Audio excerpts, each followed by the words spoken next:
until and unless you are here to study and understand all these things. If not all, but some portion you clearly understand. पूरा बेटा किसी को याद नहीं. Try to understand this, to grasp. अब लोग कोशिश करते हो बेटा ये केस पढ़ा दे, ये केस आ जाए. नहीं आता. You have to conceptualize. सबसे पहले let us recapitulate what we have studied till now. कोई बेवजह हंसेगा नहीं, कोई बेवजह मुस्कुराएगा नहीं, कोई इधर-उधर बात नहीं. Okay? Is that disclaimer already? तो आपस में अगर कोई बात करनी है, you can take the prior permission immediately. बात करनी है, कोई दिक्कत नहीं. डिस्कस करना हो बेटा पूछिए.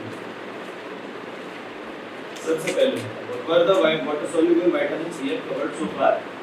First one was B1. First one was B1. क्या नाम होता है? आयन. क्या नाम होता है? स्पेलिंग क्या होता है? आराम से. आयन बेटा आपके बराबर में जो your left. What is the spelling of thiamine? बोलने से कुछ नहीं. स्पेलिंग में तो बोलो. अरे हाँ जी आपको बोला है. हाँ इसमें बेटा y मत डाल देना. ठीक है? That becomes a nucleotide. That becomes a nucleotide. फिर आपका बेटा एक वर्ड भी ठीक होगा ना उसमें आपको 0 मिलेगा. ठीक है? आया THIA जो बेटा DNA में होता है that is TH1. ठीक है? इस चीज का ध्यान रखें. एक्टिव फॉर्म क्या होती है?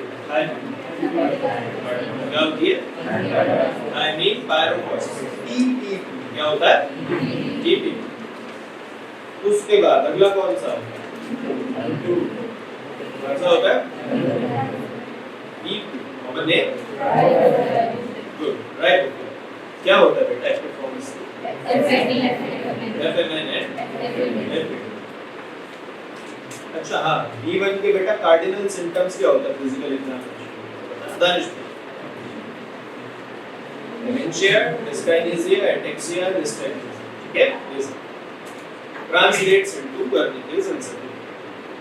इसमें वर्निकेज एंसेफेलोपैथी का जब वर्निकेज एंसेफेलोपैथी अनट्रीटेड एफिकेसी अनट्रीटेड बहुत लंबे टाइम तक उसका ट्रीटमेंट भी अगर ना हो ट्रांसलेट्स इनटू फॉरेस्ट. उसके बाद B2 राइबोफ्लाविन. एक्टिव फॉर्म आप लोगों ने बताया क्या है? FMN and इसका बेटा कार्डिनल सिम्टम क्या है? Deficiency. Gloss. The main one is gloss. सभी अपने लेवल पे बेटा फर्स्ट ईयर लेवल पे याद रखिए ग्लॉसाइटिस B2 डेफिशिएंसी. अब बेटा बहुत सारे उसमें ड्रग इंड्यूस्ड पॉइजन इंड्यूस्ड अलग-अलग फैक्टर्स में भी कुछ ना हो जाता है. फर्स्ट ईयर में अपनी नैया पार लगाने के लिए बेटा B2 मींस 90% केसेस रिटर्न और the rest of the medical. First year में ग्लॉसाइटिस. उसके बाद बेटा आगे बढ़ता है B3 जैसे मैंने बताया. क्या होता है बेटा B3? हाँ वो तो बताया से NAD वो जरूर. What were the cardinal symptoms in B3 deficiency? पहले अगर तो बेटा डिजीज होता है. हाँ डायरिया, हेपेटाइटिस एंड डिमेंशिया. और अगर इसको भी और शॉर्ट करना है you see that classic Kazan's letters hands and neck. उसके बाद आता है बेटा B5. क्या आता है? B5. B5 क्या है?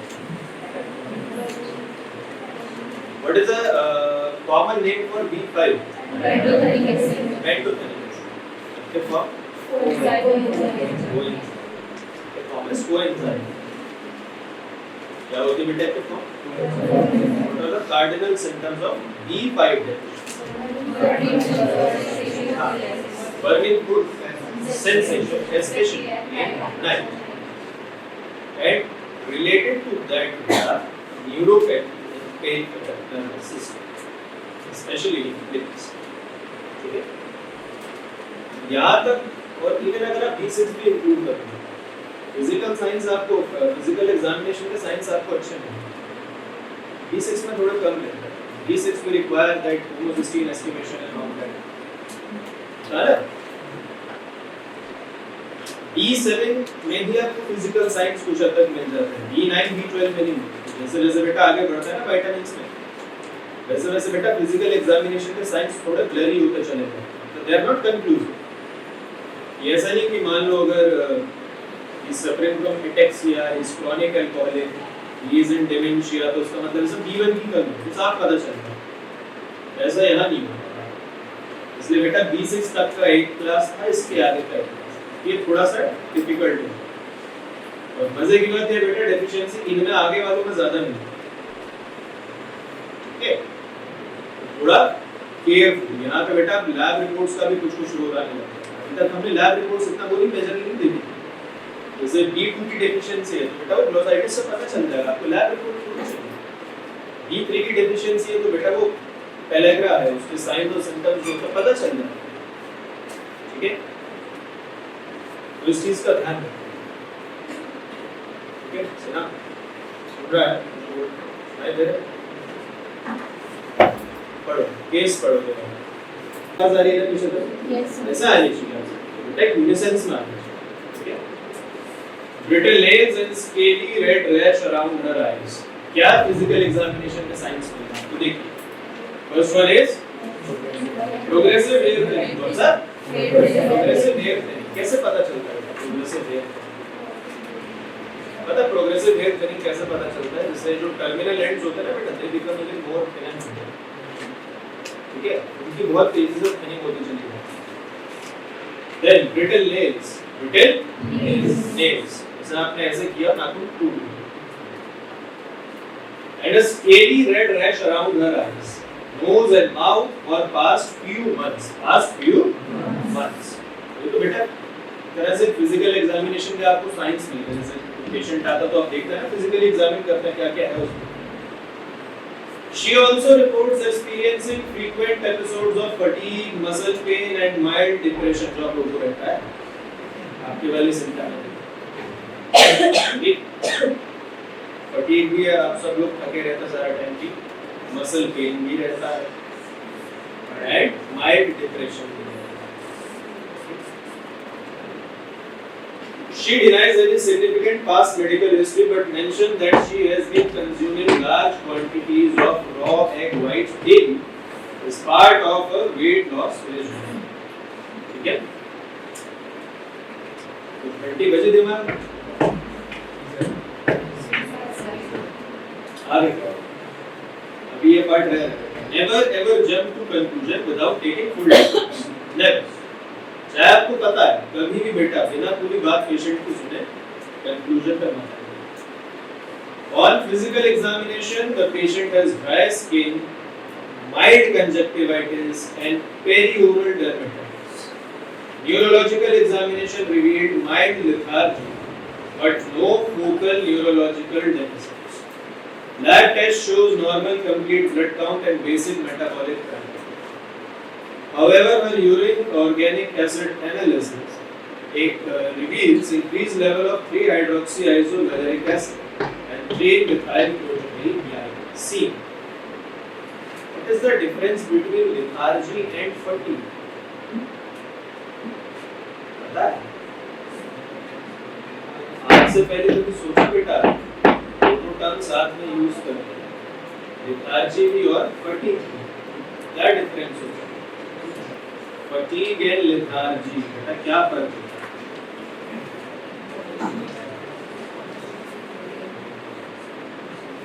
fatigue रेस्ट लेके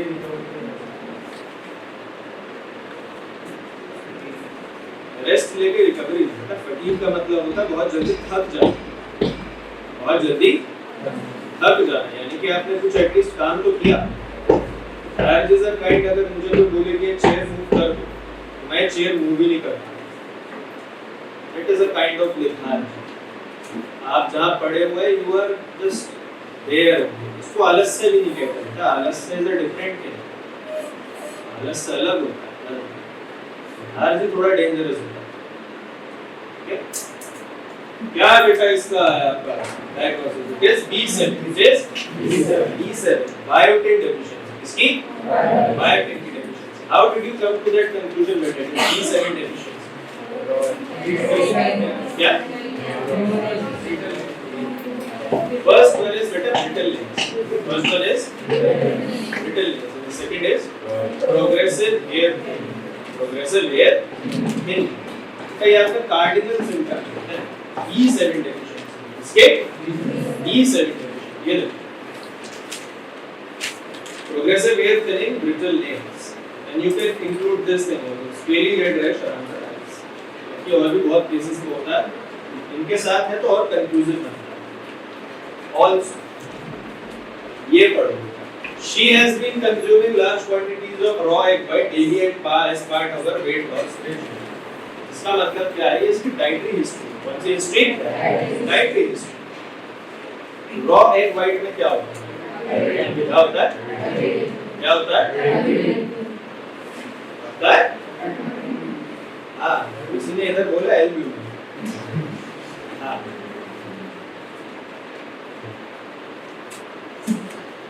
Expect anything. Evident. Raw egg white contains evident.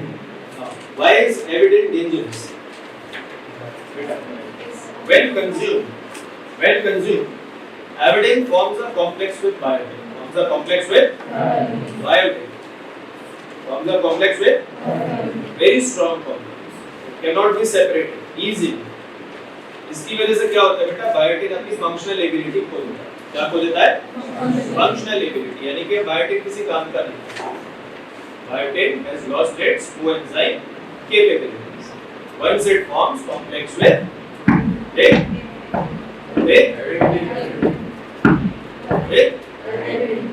वो evident कहाँ से मिल रहा है? Raw egg whites. ठीक है? तो इसीलिए इसमें B7 की बेटा डेफिशिएंसी है. Why? Because she has been consuming raw egg white daily as part of her weight loss program. ठीक है? इस वजह से समझ आया बेटा? क्यों इसमें B7 की कमी हो रही है? क्यों हो रही है? Because she has been consuming raw egg. इसमें क्या होता है बेटा? Evident क्या करता है? Binds with biotin. जिससे वो अपनी फंक्शनल कैपेबिलिटीज या कोएंजाइम एक्टिविटीज खो देगा. Okay? And that is why the person is suffering from biotin deficiency. Now, what is the biochemical basis of symptoms observed in this patient? Vitamin B7 biotin is a cofactor for carboxylase enzymes involved in fatty acid synthesis. What is carboxylation reaction? Addition of carbon dioxide. This is called carboxylation. This is called carboxylation. इतना major आपका कौन सा vitamin B complex होता है जो carboxylation reaction से assist करता है? That is E7. Which one? E7. E7 assists all the major carboxylation reactions in the body. Biotin से सारी कार्बोक्सिलेशन रिएक्शंस होती हैं. कौन सी होती है? एग्जांपल याद है किसी को? पढ़ी है बेटा आप लोग? कार्बोक्सिलेशन रिएक्शंस पढ़ी हैं? बताओ. अभी बोलूंगा याद आएगा. कहाँ पे?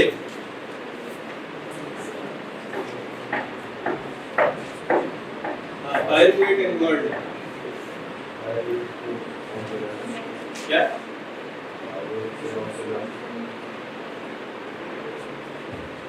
वो क्या है?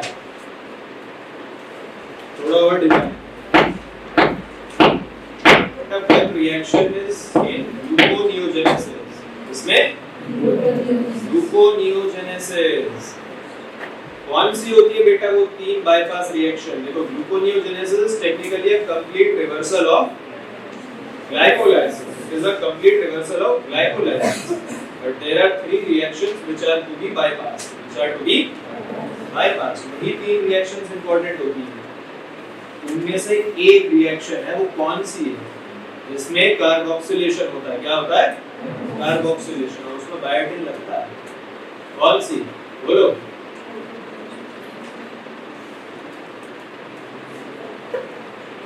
तो भाई ये इधर से आता है तो कुछ दिन रुकता है फिर इधर से वापस आता है। चलो देखते हैं amino acid metabolism and gluconeogenesis. अरे लिखा तो है यहाँ पे ग्लूकोनियोजेनेसिस, अभी भी याद नहीं आया था। Deficiency impairs these pathways leading to dermatological issues, neurological symptoms and metabolic abnormalities. Okay? ये biochemical defects हैं. These are the biochemical defects. One by one we'll discuss them in detail. Then what is the likely cause of biotin deficiency in this patient? बोलो क्या cause है biotin deficiency का? Raw egg. क्या? Why raw egg? What does avidin do? एक चीज और याद रखना, कुक एग होता है ना, जो बना हुआ एकदम ये जब सर्व करना प्रॉपर्ली कुक करना, उसमें एविडेंस बेटा बायोटिन में कन्वर्ट होता है। It is one more paradox of हाँ, which enzymes are affected by biotin deficiency and what are their metabolic consequences? एक एक करके देखते हैं बेटा कौन कौन से एंजाइम्स अफेक्टेड हैं, because after all metabolism is all about enzymes and their catalysis. क्या चीज बना रहे हैं, क्या चीज रोक रहे हैं। नंबर 1 पायरुवेट कार्बोक्सिलेज, याद आया?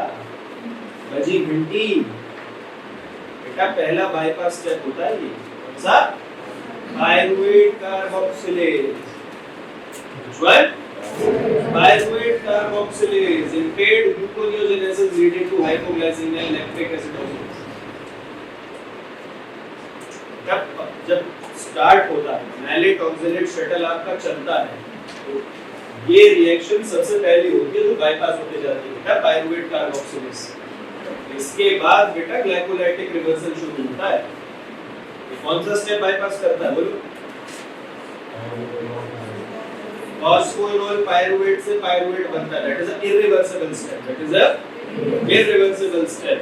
पायरुवेट कार्बोक्सिलेज से क्या होता है बेटा? पायरुवेट सीधा फॉस्फोइनोल पायरुवेट में कन्वर्ट होता है और वहां से ग्लाइकोलाइसिस वापस ऊपर चलता है। याद आया?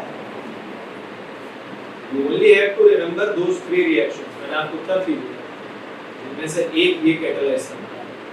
The first bypass step है पायरुवेट कार्बोक्सिलेज। अब अगर यहाँ पे कार्बोक्सिलेशन नहीं होगा बायोटिन की कमी से, इसकी कमी से, बायोटिन की कमी से, तो क्या होगा? While starvation आपको बहुत सीवियर हाइपोग्लाइसीमिया होगा। क्या हो जाएगा? सीवियर हाइपोग्लाइसीमिया भाई, क्योंकि एक टाइम के बाद बेटा ग्लाइकोजन स्टोर्स बॉडी से खत्म हो जाएगा, ठीक? After a certain amount of time. After that amino acid and other non carbohydrate source will be converted into glucose and will provide energy. और वो कन्वर्जन बेटा कौन करता है? Via the process of gluconeogenesis. Via the process of gluconeogenesis. बेटा अगर gluconeogenesis ही रुक जाएगा तो एक बार आपकी बॉडी से ग्लाइकोजन खत्म, that means आपके पास अब कोई सोर्स नहीं बचा एनर्जी जनरेशन, कोई भी। डेथ भी हो सकती है अगर बहुत सीवियर बायोटिन की कमी। याद रखना बेटा ग्लूकोनियोजेनेसिस ऐसा नहीं होता कि जब ग्लाइकोजन स्टोर खत्म होता है तभी स्टार्ट होता है। अभी जैसे हम सबने खाना खाया है, सबने खाया तो अभी हमें उसके डाइजेशन से स्टेडी एनर्जी मिल रही और जो एक्सेस है बेटा वो ग्लाइकोजन में कन्वर्ट होता है। जैसे जैसे बेटा ग्लाइकोजन के स्टोर्स कम होते चले जाते हैं, जैसे जैसे खत्म नहीं बेटा कम होते चले जाते हैं, वैसे वैसे बेटा ग्लूकोनियोजेनेसिस का रेट बढ़ता चला जाता है। बेशक वो धीमा है लेकिन वो हो रहा होता है, याद रखिएगा इस बात, और वो थोड़ा थोड़ा तेज होता चला जाता है। इमीडिएटली बेटा जैसे ग्लाइकोजन स्टोर्स डिप्लीट होता है लीवर में और मसल दोनों जगह, that rate shoots up, rate of gluconeogenesis. याद रखना इस बात, वहां पर बायोटिन की कमी बहुत खलेगी। ठीक है, नेक्स्ट देखो बेटा acetyl coenzyme carboxylase disrupted fatty acid synthesis causing dry skin and hair loss. The next topic is in theory classes is fatty acid metabolism and synthesis. In that we will be taught the importance of this enzyme, acetyl coenzyme carboxylase. Believe me, it is one of the most boring, or you can say the chapter which even I do not also want to study. इतना बेकार topic है. One is fatty acid synthesis and one is nucleotide synthesis. बहुत बेकार. Cycle भी बहुत याद ही नहीं. और आपकी खराब किस्मत बेटा. एक cardiovascular disease, atherosclerosis, fatty acid, clinical importance वहां जुड़ेगी तो आप उसे छोड़ नहीं सकते. And the second one, the purine synthesis, the nucleotide synthesis, that is used as anti cancer drug, तो उसको भी नहीं छोड़ सकते. हो सकता है दोनों ही आए तो याद तो करनी पड़ेगी. Then the third one is propanol coenzyme carboxylase. Which enzyme? Propanol coenzyme carboxylase. अरे बोलो. ऐसे. Accumulation of propanolic acid and metabolic acid. बेटा ये एंजाइम अगर काम नहीं करेगा इसकी डेफिशिएंसी में, the deficiency of biotin, this enzyme also doesn't work properly. What will happen? Accumulation of propanolic acid and metabolic acid. Which fatty acid is present in butter? उसी के नाम पे बेटा उसका नाम है बटर. This बोलो. किसी ने शायद ठीक बोला. कौन सा? Yes, butyric acid. Yes. इसी के नाम पे बेटा बटर है. और वो ब्यूटारिक एसिड बेटा जब थोड़ा थोड़ा डिग्रेड होता है ना तो बटर से वो पंजेंट स्मेल पुराने बटर से सीधा याद है. उसका रेफरेंस इसलिए दे रहा हूँ बेटा क्योंकि इतने छोटे कार्बन एसिड का भी बॉडी में मेटाबोलाइज होता है. ठीक है, कहीं ना कहीं इससे बेटा आपको प्रोपेनोइक एसिड भी मिलता है. इसके लिए ये वाला एंजाइम लगता है प्रोपेनोइक कोएंजाइम कार्बोक्सिलेज. ठीक. Then 3-methylproteonyl coenzyme carboxylase increase 3-methylproteonyl glycine and 3-hydroxyisovaleric acid as observed in patients. क्यों? थोड़ा पीजी लेवल का है. अगर आप लोग अभी से पीजी की तैयारी कर रहे हैं तो आप लोग इसे देख सकते हैं. कोई नहीं कर रहा की तैयारी मुझे बहुत बड़ी बात है. राइट कब एग्जाम आगे डेट है. Now, how can biotin deficiency be diagnosed? बेटा अभी तक हमें फिजिकल एग्जामिनेशन के साइंस अच्छे खासे मिल रहे थे, कंक्लूसिव मिल रहे थे. Now, physical examination signs are less. They are less. इसलिए हमें लैब रिपोर्ट्स के लिए असिस्टेंस चाहिए. इसकी लैब रिपोर्ट्स के लिए clinical findings. First one, बेटा diagnosis can be confirmed through clinical history, dietary intake. What's that? Dietary intake. Like this lady was consuming large quantities of raw egg. Used to get a dietary history. क्या है? Dietary history. Then urine organic acid analysis. Elevated 3-hydroxyisovaleric acid and 3-methylproteonyl glycine. ये दो बेटा अगर urine पे elevated है, that means the patient is suffering from biotin deficiency. Take the urine of the patient and test for both these metabolites. For कौन से? बोलो. 3-hydroxyisovaleric acid and 3-methylproteonyl glycine. Okay. Then serum biotin level. Serum biotin level. Rarely measured clinically. Why? तो आपको urine से इतना अच्छा ऐसे मिल रहा है, हेयर लॉस एक अच्छा सिम्टम होता है, थिनिंग एक बहुत अच्छा सिम्टम होता है, ब्रिटल नेल्स एक ठीक-ठाक सिम्टम होता है. तो क्यों बेटा खून निकाल के आपको उसका पहले सीरम उससे सेपरेट करना, उसका सेपरेट ऐसे करना? क्योंकि आपको एक बात और बताते हैं बेटा, सीरम में टेस्ट लगाना is a little bit difficult in lab conditions also as compared to urine. Also बेटा the sample collection of serum is also difficult. Handling भी difficult. इसलिए as a tough procedures होता है बेटा, इनको slowly steadily over the time lab खत्म कर दिया जाता है. Now functional enzyme assay show reduced carboxylase activity. Shows reduced carboxylase activity. खुद सोचो. Pyruvate carboxylase. कौन सा एंजाइम? Pyruvate carboxylase. किसका एंजाइम है ये? ग्लूकोनियोजेनेसिस। अगर हम बॉडी में असेसमेंट करें that what is the rate of gluconeogenesis operating, is it normal और अबनॉर्मल, क्या बेटा हमें बायोटिन की फंक्शनल कैपेबिलिटीज का पता चल जाएगा। लेट अस से कि अगर किसी पेशेंट में ग्लूकोनियोजेनेसिस का रेट स्लो डाउन, क्या हो गया? Slow down.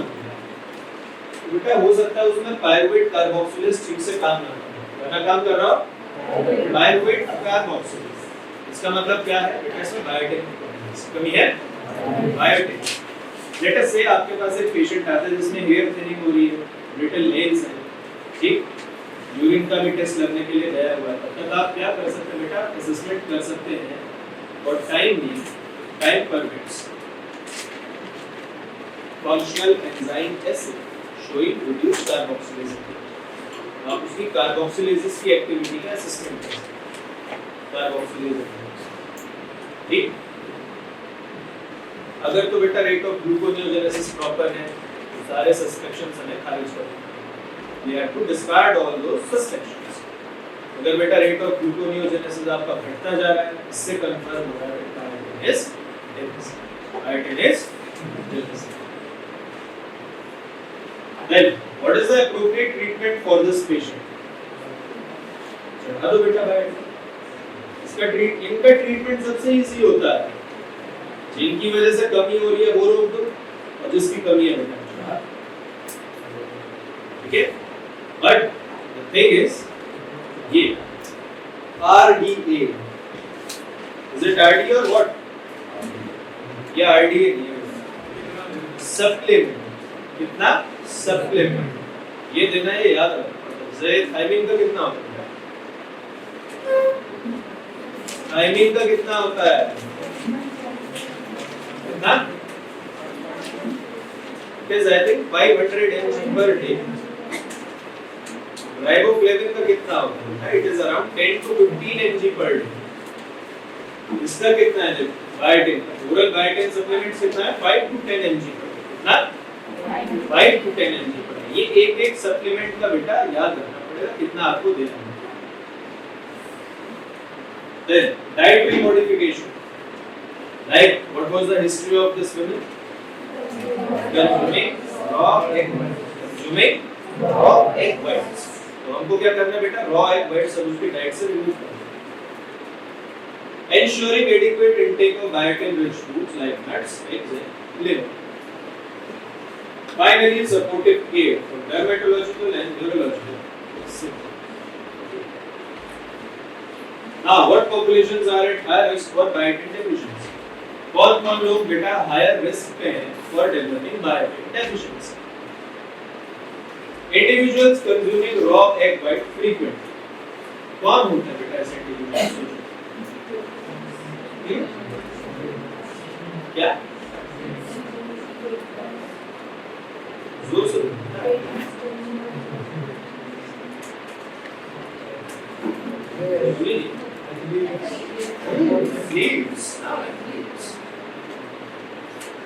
मुझे इधर का तो नहीं पता, but those who are from western Uttar Pradesh, Haryana, इस नॉर्थ राजस्थान, इस चंबल वाला एरिया ना बेटा, यहाँ पे आपको हर दूसरे घर में एक एथलीट मिल जाएगा who's been preparing for NDA, CDS, Navy। वो सुबह निकलते हैं 4 बजे शॉर्ट्स में बेटा, वो भागते रहते हैं ब्रेकफास्ट के टाइम तक 10 बजे तक continuously run. And what they do in between बेटा, they just break one egg, just stir it away and drink. Then, okay, तो इंडिविजुअल ऐसे आप लोगों का athletes, athletes are at somewhat a risk factor, मतलब उनके लिए रिस्क फैक्टर है फॉर डेवलपिंग बायोटिन डेफिशिएंसी, ठीक है। उसके बाद patients with prolonged parenteral nutrition without biotin supplements. कोई बंदा आईसीयू में लेटा है, 4-5 दिन हो गए, एक हफ्ता हो गया, आप उसे बाकी सब दिए जा रहे हो, बायोटिन दे नहीं रहे, क्या होगा बेटा? बायोटिन की कमी नहीं होगी बॉडी में, होगी या नहीं होगी? Similar like what we have seen with thiamine, याद आया? जैसे कोई बर्निकेस-कोरेशकॉफ सिंड्रोम का बेटा पेशेंट आता है, थायमिन डेफिशिएंसी का पेशेंट आता है, या कोई बंदा आईसीयू में ही एडमिट है 1 हफ्ते से, आप उसे लगातार ग्लूकोज दिए जा रहे हैं, लगातार ग्लूकोज दे रहे हैं, ग्लूकोज मेटाबोलाइज होने के लिए क्या यूटिलाइज करता है? It utilises thiamine. अब अगर आप उसे थायमिन का सप्लीमेंट नहीं देंगे ड्रिंक के साथ, बेटा एक स्टेज आएगी ना उसकी बॉडी से सारा थायमिन कंज्यूम हो चुका होगा, उसके बाद उसमें थायमिन की डेफिशिएंसी के सिम्टम्स डेवलप होंगे नहीं होंगे। इसलिए बेटा आपको यहाँ पे भी ध्यान रखना है, आपको अगर कोई ऐसा पेशेंट है who is on prolonged parenteral care, बेटा आपको उसे बायोटिन का भी सप्लीमेंट देना है। इसका biotin. Then individuals with inborn error of biotin metabolism, जो एक और टर्म्स अभी तक अमीनो एसिड के कम थे कि बायोटिन की डेफिशिएंसी का भी आ रही है, फॉर्चुनेटली आप लोगों को नहीं पता। ठीक है, chronic alcoholics, one more reason दारू ना पीने के लिए, ठीक, apart from pantothenic acid, जो sir apart from pantothenic acid, it is affecting metabolism or absorption of each and every vitamin we have studied so far, each and every vitamin, now B1, B2, B3, B6 and even B7. Okay. Then pregnant women, due to increased biotin requirement, जाहिर सी बात है pregnant women lactating mothers require higher supplementation. अगर वो नहीं होगा तो they will also develop deficiency symptoms. अगर वो नहीं डेवलप करेंगे तो हो सकता है जो इंटेस्ट अंदर है उसमें डेवलप। ठीक है, समझ आया अभी तक? Is biotin clear? क्लियर हो बेटा बायोटिन? क्या क्या मेजर फंक्शन होता है बेटा बायोटिन के? बोलो तुम ही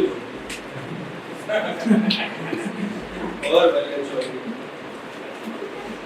बोलो। क्या कार्बोक्सिलेज रिएक्शंस फॉर एग्जांपल कौन सा ग्लूकोनेज पायरुवेट कार्बोक्सिलेज कौन सा स्टेप होता है, क्या करता है वो? बल्ले चौधरी और बेटा it is required in carboxylase reaction.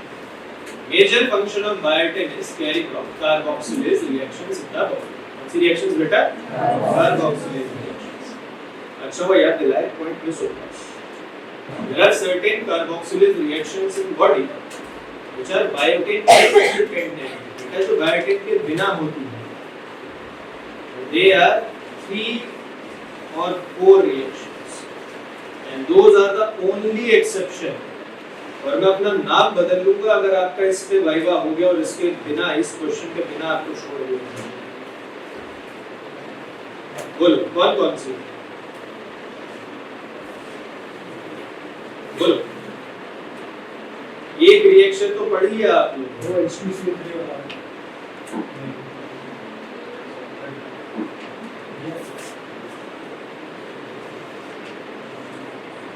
पानी में आप CO2 बोल रहे हो, that is a dissolved solution. Carboxylation का मतलब होता है बेटा CO2 इनकॉर्पोरेट हो जाती है, वो अलग चीज होती है। तो बेटा कार्बोनिक एसिड बन गया, वो तो बहुत वीक चीज है, थोड़ा सा प्रेशर बढ़ाओगे वो और टूट जाएगा। बोलो, एक रिएक्शन आप लोगों ने पढ़ी है और मैं बताऊंगा आप सब, अरे ये तो पढ़ा है क्या? Yes, she is absolutely right. She is absolutely right. CPS1 बेटा यूरिया साइकिल में क्या होता है? First step ammonia plus carbon dioxide forming carbamoyl phosphate using CPS1. She is absolutely right. इसमें बायोटिन है, it is biotin independent। ठीक है, याद रखना 2 रिएक्शंस और होती हैं, किसी को याद है? एक तो चलो उसमें आती है, कोलेस्ट्रॉल उसमें आती है, वो छोड़ दो। दूसरी, हाँ दूसरी भी आप लोगों को नहीं पता होगी, that comes in purine synthesis. 4th carbon in adenine ring ना बेटा, that is incorporated by carboxylation reaction, and that is biotin intermediate. वो आएंगी ना वहां पे, वहां देखिए। लेकिन एज ऑफ नाउ बेटा आपको एक रिएक्शन जो याद होनी चाहिए ना, that is CPS1। CPS1 CO2 plus ammonia, CO2 plus ammonia. This carboxylation reaction is biotin independent. It is biotin independent. चलिए अगला केस देखते हैं, पढ़िए। क्या डायग्नोसिस बना बेटा? इसका डेफिशिएंसी वाई फॉलिक एसिड बेटा।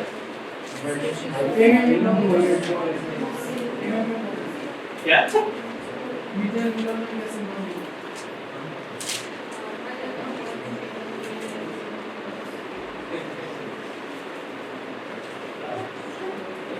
किसने बताया? ये वाले किसने बताया? पढ़ा था? सच बता।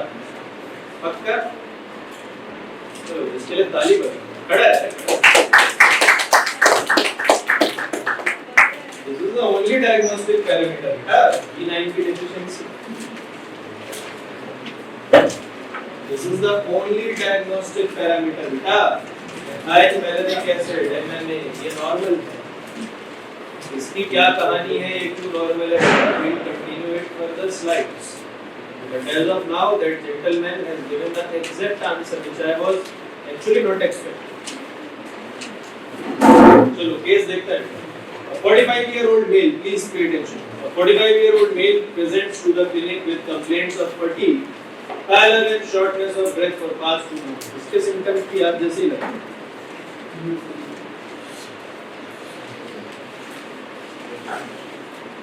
He also reports occasional forgetfulness. देखा? जैसे एग्जाम में आप लोग भूल जाते हैं। And irritability. अरे वाह। His dietary history reveals excessive alcohol consumption. One more casualty of alcohol and poor intake of green leafy vegetables. Poor intake of green leafy vegetables. ये मेरा वाला symptom आ गया। He denies any history of gastrointestinal surgery. He denies any history of gastrointestinal surgery. Remember this. On physical examination, the patient appears pale. Neurological examination shows mild cognitive impairment. बेटा क्या होता है? What is this thing? Mild cognitive impairment.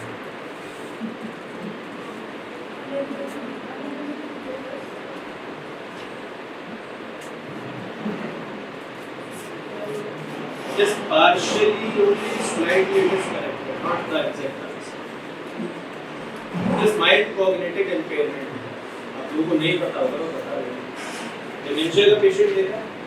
What are the symptoms of dementia बेटा? Dementia के symptoms पता? क्या होता है? भूल जाता है आपने सब कुछ. He is disoriented. भूल जाता है सब कुछ. Severe dementia cases. What happens in MCI, mild cognitive impairment? It is just the starting or the beginning of the or you can say the first early stage of dementia. इसका dementia. It is the first stage of dementia. बेटा यहाँ से dementia reversible होता है.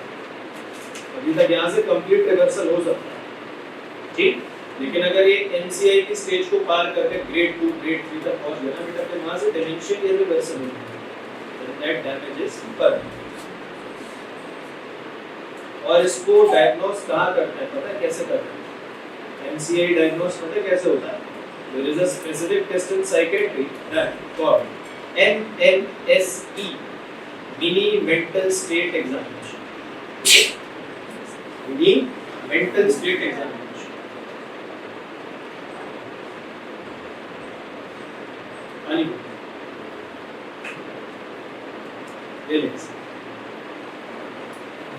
Mild cognitive impairment, but no overt neurological deficits. ठीक? बेटा NCI थोड़ा show हो रहा है, but his neurological deficits are not there. There is no major neurological deficit. A complete blood count reveals the following. देखो बेटा क्या रिवील होता है? हीमोग्लोबिन कितना है? Then vein corpuscular volume कितना है? Reticulocyte count. क्या reticulocyte? बोलो. क्या reticulocyte?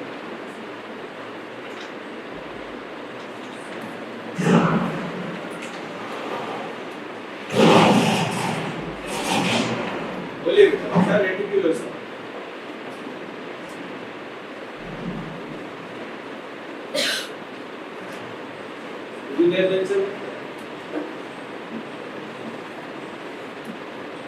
निकाल लेगा वहां से। व्हाट आर रेटिकुलोसाइट बेटा? हाँ जी यार, यस। आरबीसी का मैच्योरेशन का स्टेजेस देखे आप लोगों ने? मैच्योर आरबीसी से जस्ट जो पीछे वाला स्टेज होता है, that is called the reticulocyte. It is called the reticulocyte. अब अगर मुझे कोई बोलता हुआ आउट ऑफ टर्न होता तो उसके लिए ठीक है भाई, यहाँ से जिसको भी आ whoever he reticulocytes are just the precursors of mature RBC. Precursor of what is the percentage concentration of reticulocyte in blood? कितना होता है? बहुत कॉमन पैरामीटर है। 1%. कितना? 0.5%. हाँ, it is 1 to 2%. It is 1 to 2%. Reticulocyte का काम पता क्या होता है बेटा? What is the major function of reticulocyte? Let us say you are suffering from malaria initially, या थोड़ा सा स्प्लीनोमेगाली है, या यहाँ पे कोई बहुत शॉक इंजरी हुई है, एकदम से आपको ट्रॉमा है, पड़ता है बहुत जोर से, या ब्लड लॉस हो गया, all those reticulocytes would be immediately converted into mature RBCs, converted into mature RBCs, ताकि बेटा आपके ब्लड की ऑक्सीजन कैरी कैपेसिटी कम ना हो। Mature RBCs अगर आपकी कम हो रही हैं, reticulocytes will be immediately converted into mature RBCs। इसलिए बेटा रेटिकुलोसाइट्स को एक तरह से RBCs का एक तरह से कह सकते हो आप सर्कुलेटिंग स्टोर हाउस भी कह सकते हैं, ठीक है? तो रेटिकुलोसाइट काउंट क्या है यहाँ पे? लो। Then peripheral smear बेटा, macrocytosis, hypersegmented neutrophils, hypersegmented किस चीज का What is hypersegmented here in this neutrophil? किस चीज की बात हो रही है?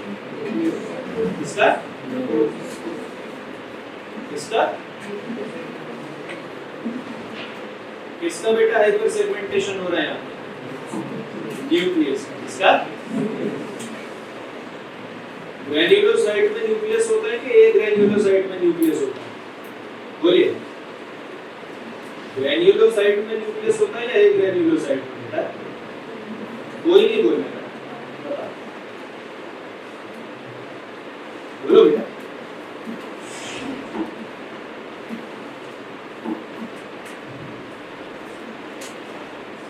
हाँ जी, आपके पीछे जो ग्रैन्युलोसाइट में न्यूक्लियस होता है बेटा कि एक ग्रैन्युलोसाइट में? दोनों में होता है। अच्छा, ड्रमस्टिक न्यूक्लियस किसमें होता है? That drumstick nucleus or that segmented nucleus वो किसमें होता है? जिसका segmentation सबसे ज्यादा होता है, which is the most segmented beta nucleus, यही होता है बेटा। 5 to 7 segmentation होती है, कितनी? 5 to 7 segmentation। तो यहाँ पे उससे भी ज्यादा है, उससे भी ज्यादा है। It is hypersegmented। Why I am giving very big emphasis on that? You know that बेटा B9 and B12 कौन से? B9 और B12।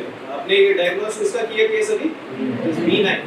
Remember B9 and B12 have both similar symptoms, physical और lab दोनों से बेटा similar आएंगे एकदम, इसलिए इनका डिफरेंशियल डायग्नोसिस बहुत टफ होता है, बहुत टफ हो जाता है। अब आप कहेंगे सर क्या फर्क पड़ता है B9 और B12 करने से? बेटा बहुत बड़ा फर्क पड़ता है, बताएंगे आप। The differential diagnosis has to be done. It is very dangerous if you do not do this. आगे देखो, सीरम फोलेट लेवल क्या है? लो। Folic acid levels are low. The serum vitamin B12 levels are normal. Homocysteine is elevated. Why homocysteine is elevated? उसको उठाओ please. Please pay attention here. Why homocysteine levels are elevated? तो यहाँ लिखा ही हुआ folic acid कम है, folic acid कम है तो क्या होगा? What is the function of homocysteine? बेटा homocysteine is it is demethylated into methionine. to methionine. And why folic acid is required here? Why? Because while removal of that methyl group, it requires one carbon carrier. It requires one carbon carrier. और वो carrier कौन होता है बेटा? Tetrahydrofolic acid. कौन सा? Tetrahydrofolic acid. कल आपको ये रिएक्शन बताई थी बेटा. One carbon metabolism. याद आया? Do you remember that? इसीलिए अब यहाँ पे फॉलिक एसिड की कमी है, यानी कि B9 की कमी है. तो क्या हो रहा है बेटा? होमोसिस्टीन मेथियोनिन में कन्वर्ट नहीं हो रहा. इसका मतलब क्या है? मेथियोनिन तो कम रहेगा बेटा, लेकिन होमोसिस्टीन ब्लड में एक्यूमुलेट होता जाएगा, जिससे उसका लेवल बढ़ जाएगा. That is why homocysteine levels are elevated. Understood? NNA इसका लेवल बेटा नॉर्मल है. क्यों? मैं आगे बढ़ूं. ठीक है? ये क्वेश्चन हार्ड था, इसलिए मैंने तेरे से एक्सप्लेनेशन निकाला. पता होता है यार किसको कितना पूछना है ना, ये चीज पता होता है. जैसे आप लोग अगर फाइनल में ये नहीं बता पाओगे ना बेटा, इससे आपके मार्क्स में कुछ फर्क नहीं. आपको यहाँ से हॉस्टल जाने की जल्दी होती है, घर जाने की जल्दी होती है ना, एग्जामिनर को आपसे ज्यादा जल्दी होती है. सच. लेकिन अगर आप ये नहीं बताओगे ना बेटा रेटिकुलोसाइट क्या होती है, what is this hyper segmented neutrophils, इतनी बेसिक चीज अगर आप नहीं बताओगे तो बेटा फिर हमसे भी मुश्किल, मतलब हमसे भी फिर बहुत मुश्किल होता है कि रिक्वेस्ट करें कि उनको पास करो. हमारे मुंह पे कहेंगे 1 साल पढ़ाया आप लोगों ने, इनको ये नहीं पता रेटिकुलोसाइट क्या होता है. क्या जवाब देंगे? किसी टफ क्वेश्चन में, मेजर क्वेश्चन में, या किसी एवरेज क्वेश्चन में बेटा अगर गलती हो जाए, भूल हो जाए, तो सबको सब चीज सब टाइम नहीं याद है. Everyone considers. ठीक है यार, किसी की वॉल्यूम कितनी होती है, साइज कितना होता है, नंबर कितना होता है, ये तो याद रहना चाहिए एक सब पढ़ने के बाद. इसमें मिस्टेक मत करिएगा बिल्कुल. It is that focus on your basics. Okay, pass हो जाओ. बेसिक्स पे रहोगे बेटा तो भी पास हो जाओगे. Let's see what is the biochemical role of vitamin B9 folate in body. Pay attention. Vitamin B9 folate functions as coenzyme in one carbon metabolism. One carbon metabolism. Essentially it acts as carrier for those one carbon units. क्या क्या होती है? Formyl, methylene, methyl और कौन सी? Methyl क्या है? Methyl के दो होते हैं. Majority of them are methyl. Majority of them are methyl. Okay.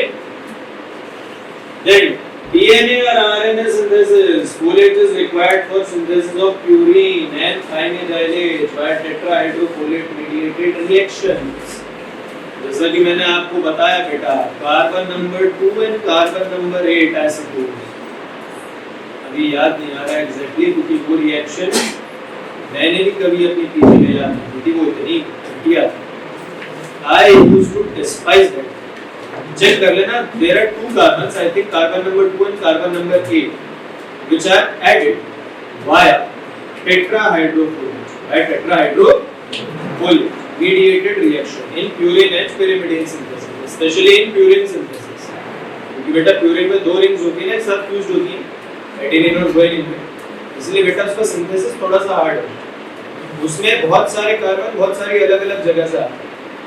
One carbon comes from CO2, one carbon comes from glutamic acid, one carbon comes from glycine, जो starting वाला होता है ना बेटा, स्टार्टिंग वाला, the initial carbon that comes from glycine. उसी तरह बेटा बहुत सारे कार्बन यूनिट्स इंडिविजुअली एक-एक करके आ रहे होते हैं, वन कार्बन यूनिट ना. In that we require tetrahydrofolate mediated reaction. We require tetrahydrofolate mediated reactions. Why? क्योंकि बेटा फोलिक एसिड जो होता है it is a one carbon. It is a one carbon. वो एक-एक कार्बन यूनिट को बेटा उठा के फोलिक एसिड बनाता है, ताकि प्यूरिन सिंथेसिस क्या हो सके, प्यूरिन सिंथेसिस. अगर बेटा प्यूरिन सिंथेसिस नहीं होगा बॉडी में तो क्या होगा? अगर आपका कोई सेल डिवाइड कर रहा है तो बेटा उस सेल को डिवाइड होने के लिए जेनेटिक मटेरियल भी तो चाहिए. चाहिए कि नहीं चाहिए? डीएनए चाहिए ना बेटा. नया डीएनए सिंथेसिस कैसे होगा? जब जब तक नए प्यूरिन्स और pyrimidines नहीं बनेंगे कि नया डीएनए बन पाएगा, नहीं बन पाएगा ना, तो बेटा वो सेल डिवीजन रुक जाएगी या डिलेड हो जाएगी, which is not good. आगे देखते हैं बेटा, amino acid metabolism, it participates in conversion of homocysteine to methionine, which is crucial for methylation reaction. अभी पीछे देखा बेटा, होमोसिस्टीन का लेवल इसलिए बढ़ा हुआ है, homocysteine levels were elevated in B9 deficiency. In B9 deficiency. Why? क्योंकि बेटा homocysteine was not being converted into methionine, which is crucial for methylation. Or methylation.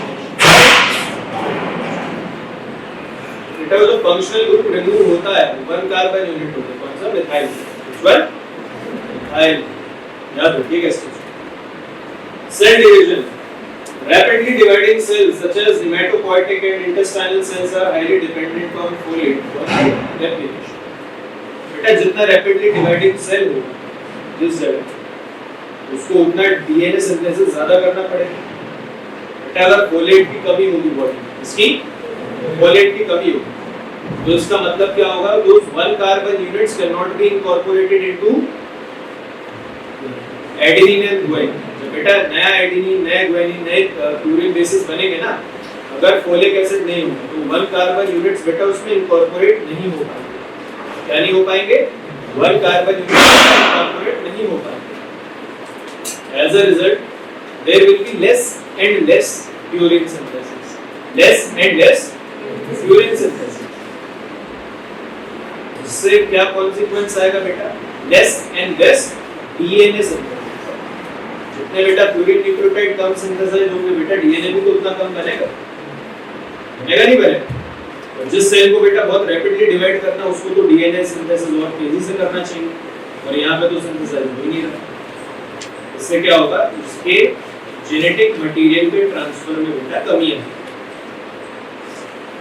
इससे म्यूटेशंस का चांस भी बढ़ सकता है, इससे उसकी सेल डिवीजन भी अरेस्ट हो सकती है. मान लो उसे एक घंटे में 4 बार डिवाइड हो, अभी वो एक ही बार डिवाइड हो रहा है, कितना समस्या हो जाएगी. It can cause infertility. You know why? अगर बेटा rate of division in sperm कम हो जाए, बहुत बहुत जिसे कहते हैं लो हो, तो सर्टेन लिमिट या एक थ्रेशोल्ड के बाद बेटा infertility, folate deficiency can even lead to infertility affecting those cells. ठीक है, एक अचानक से क्लिनिकल याद आ गया आप लोग सब. You have to derive all these things like this बेटा. सेल डिवीजन आप यूज करते हैं, क्यों? क्योंकि बेटा डीएनए सिंथेसिस प्रॉपर्ली नहीं हो पा रहा. वो डीएनए सिंथेसिस कहाँ नहीं प्रॉपर्ली हो पा रहा है, ये आपको सोचना है. अगर बेटा ओवरीज में नहीं हो पा रहा तो क्या हो रहा है, इंटेस्टाइन में नहीं हो पा रहा तो क्या हो रहा है. समझ आया? Do muscle cells divide?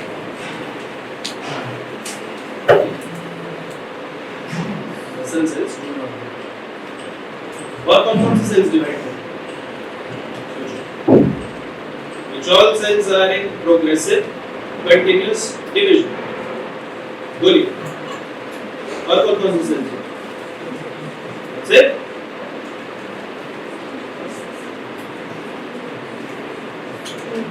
Osteoblast,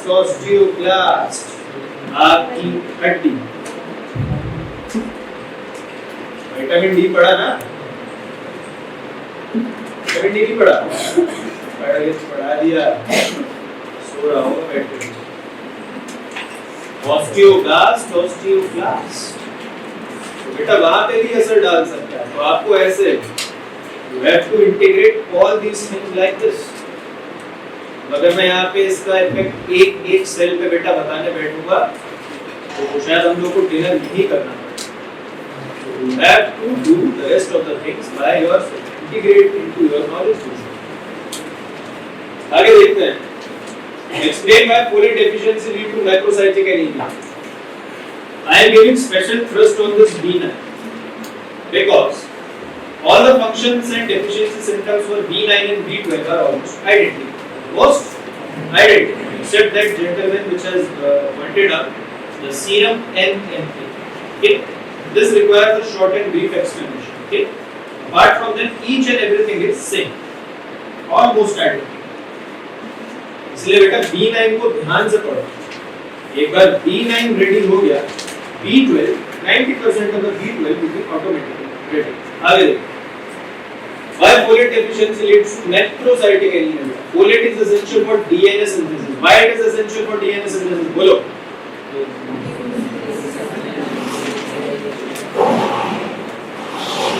लीन पे काम हो गया, माइलिन शीट होती है,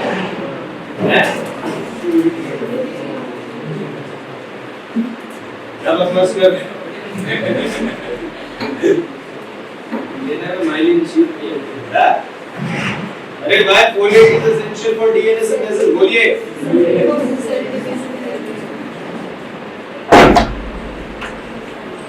अरे बोलते रहिए, कान काम कर रहे हो। इसको लिखने से कुछ नहीं होगा। Unless you do not understand. Folate is essential for DNA synthesis. In deficiency, impaired DNA replication leads to delayed nuclear maturation. याद करो बेटा, एरिथ्रोपोइसिस की स्टेजेस याद करो। इनिशियली क्या होता है?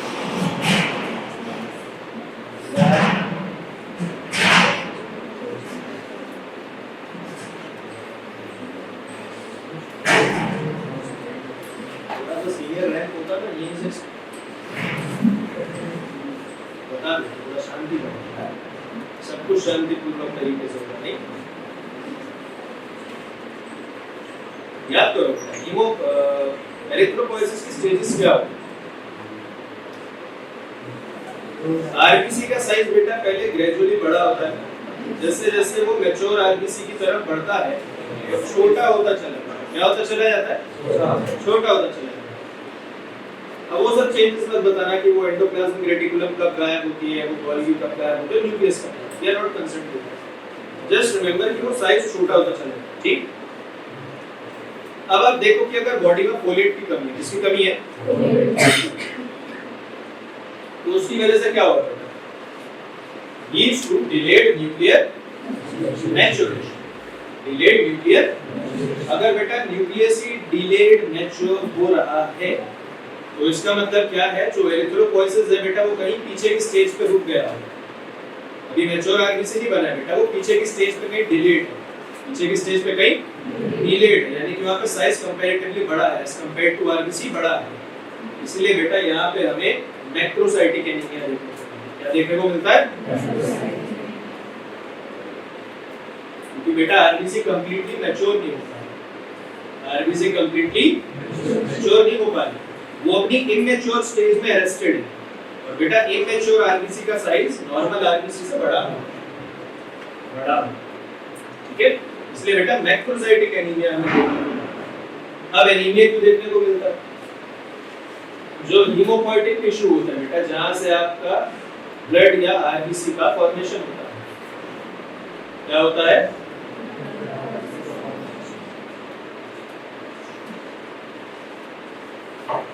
अगर बेटा फोलिक एसिड की कमी है तो नेचुरल है उनके डीएनए सिंथेसिस और मैच्योरेशन में भी इफेक्ट आएगा। ठीक, let us say they were producing 100 RBCs per day for example. In folate deficiency now delayed DNA synthesis and nuclear maturation, they are now producing only 60। बेटा number कम हो गया ना, इस वजह से बेटा anaemia, that is why there is anemia। बेटा macrocytic क्यों है? why they are macrocytic? जो भी आरबीसी बेटा बन रही है, जो भी आरबीसी बन रही है वो immature है। क्या है? immature, which is larger in size, because immature RBCs are larger in size as compared to mature RBCs। बेटा RBC का साइज कितना होगा? कोई नहीं, हम बेसिक डिमांड पैरामीटर है, बोलो। हैं? यार ऐसे मत करो,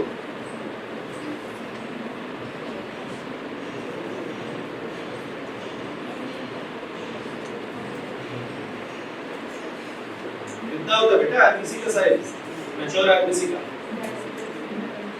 कितना? हाँ, it is roughly 7 microns. ये 7 microns. कुछ किताब लिखते हैं गाइडर गाइडर 7 microns. आरबीसी का साइज बड़ा होता है कि कैपिलरी? जब तुम लोग टेस्ट वाले उसको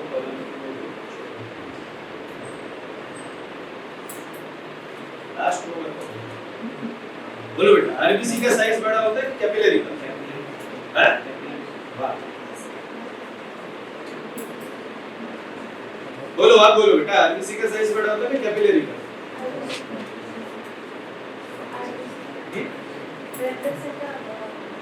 लास्ट आपके बराबर में मुबश्शिर के आगे। हाँ जी, आप आरबीसी का साइज बड़ा होता है कैपिलरी का? जितने समाज सेवा कर रहे हैं, हाँ, आरबीसी का कितना साइज होता है? कितना होता? अभी इसने भी बोला था, लड़की ने करेक्ट, कितना? 7 माइक्रोन। कैपिलरी का डायमीटर कितना होता है? क्या बेसिक इमेट पैरामीटर होता है ये, जब इमेट लैब में पैर ही तभी रखने दिया जाता है, जब इतना याद होता है। इतना याद होता है ना बेटा, तब इमेट लैब में गृह प्रवेश करवाया जाता है फर्स्ट ईयर के स्टूडेंट का। RBC size is bigger than a capillary, around by 1 to 1.5 microns. Now the question arises, फिर बेटा कैपिलरी में RBC चलती कैसे? How is this possible? क्या? क्या हो जाता? Squeeze भी हो जाता है, पर एक स्पेसिफिक टर्म है बेटा, R से होता है। मूवमेंट को कुछ कहते हैं, इस टर्म एस आर से नाम होता है। क्योंकि जब मेरा गृह प्रवेश हो रहा था ना बेटा इमेट लैब में, मैंने बहुत बहुत खा के जिसे कहता था प्रोफेसर से सब सीखा। दैट इज कॉल्ड राउलेक्स होता है बेटा, स्टैकिंग होती है आरबीसी की, एक के पीछे एक करके चलती है।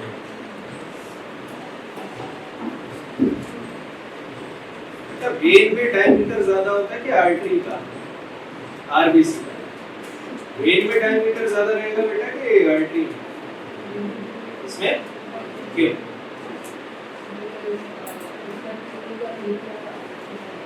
नहीं, मैं वेन या आर्टरी का डायमीटर नहीं पूछ रहा बेटा। One RBC is travelling in vein and one is in artery. Which one would have a more diameter?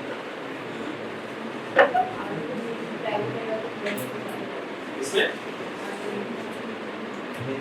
When में ज्यादा होता है, उसका specific reason. Why I am giving special emphasis on all these MET parameters, taking your valuable time, because this is very very incorporated into B9 and B12 deficiency. B9 और B12 की deficiency diagnose और treat करने के लिए बेटा MET के parameters की बड़ी पकड़ होनी चाहिए। याद रखिए, बाकी सब में बायोकेमिस्ट्री का एक मेजॉरिटी रोल होता है बेटा। B9 और B12 में बायोकेमिस्ट्री में लगती है बेटा MET में। नेक्स्ट ईयर जब पैथो में जाओगे ना बेटा, ये एक चीज वहां भी काम है। There is acidic stress veins, that is why large. चलो आगे देखो। Explain why folate deficiency lead to macrocytic anemia. समझ आया बेटा? Why there is macrocytic anemia? Because the RBCs are immature. RBCs are immature. वो एरिथ्रोपोइसिस जब तक याद नहीं होगा तो कभी समझ नहीं आएगा बेटा। B9 की डेफिशिएंसी में मैक्रोसाइटिक एनीमिया, ठीक है? However, RNA and protein synthesis remain unaffected, leading to accumulation of hemoglobin in larger than normal erythrocytes. Remember, B9 बेटा मेजॉरिटी किसको अफेक्ट कर रहा था? प्यूरिन को। किसको? प्यूरिन को। उसमें एडेनिन एंड गुआनिन, ठीक? थाइमिन का बेटा कोई इतना अफेक्टेड नहीं, ठीक? और आरएनए में बेटा थाइमिन होता है। आरएनए में क्या होता है? यूरेसिल। क्या होता है? यूरेसिल। इसीलिए बेटा आरएनए सिंथेसिस पे कोई इतना खास असर नहीं पड़ता B9 की डेफिशिएंसी। There is no significant effect on RNA synthesis in B9 deficiency. इसलिए बेटा आरएनए सिंथेसिस प्रॉपर्ली चलता है। ओके, बराबर एमआरएनए आपके बनते रहते हैं जिससे प्रोटीन सिंथेसिस होता रहता है। और हीमोग्लोबिन क्या है बेटा? Haemoglobin is also a protein, it is a complex protein और यू कैन से कंजुगेट।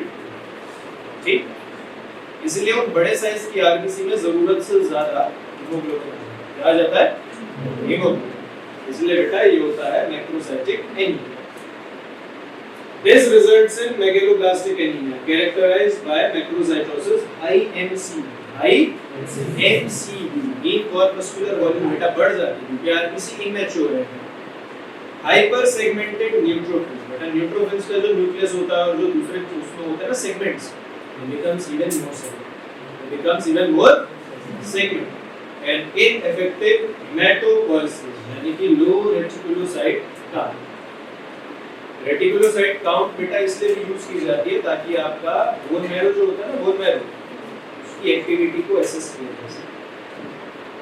अगर बेटा रेटिकुलोसाइट काउंट ब्लड में थोड़ी कम हो जाए या काफी कम हो जाए, that also indicate bone marrow depression, bone marrow depression. Primary cause जानते हैं इसका क्या होता है? Apart from hormones and all that, वो तो पता है, physiological and other hormonal factors. Leg और लेग से बेटा बहुत बोन मैरो डिप्रेशन है, बहुत पीबी 206। ठीक,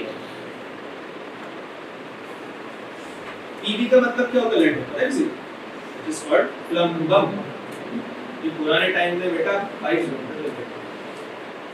आगे भाई तेरा वाला बोले।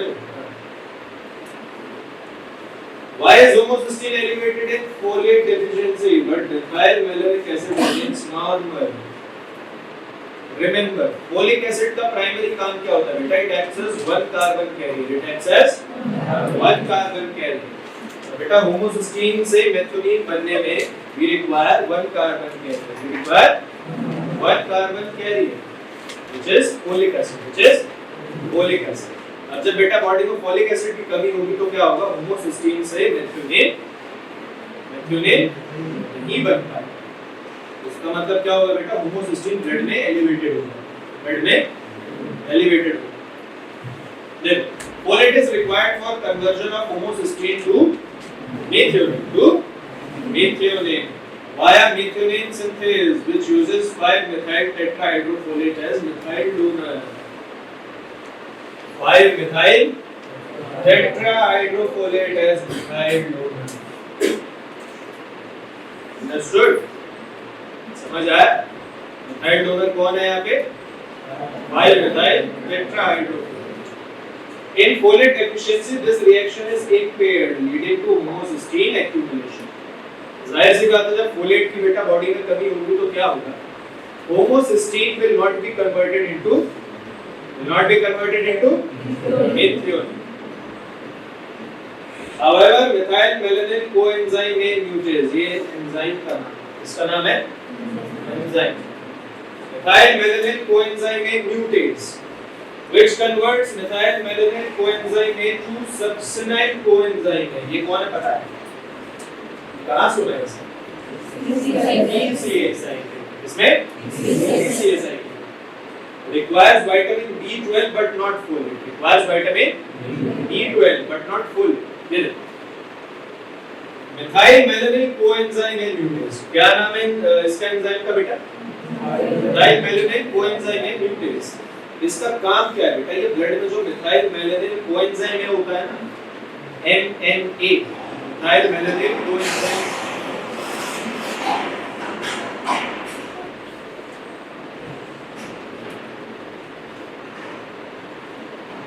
ना पिस्टल में क्या गोली डाले?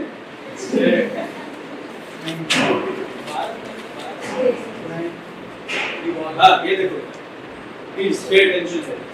methylmalonyl coenzyme A mutase, the name of the enzyme is methylmalonyl coenzyme A mutase। It converts methylmalonyl coenzyme A into succinyl coenzyme A, into succinyl coenzyme A, and this enzyme requires vitamin B12। कौन सा B12, कौन सा B12, B9 नहीं बेटा, कौन सा B12। यहाँ पे केस में कमी किसकी है, B9 की कमी। जब बेटा B12 का लेवल नॉर्मल है तो ये एंजाइम प्रॉपर्ली काम करेगा या नहीं करेगा,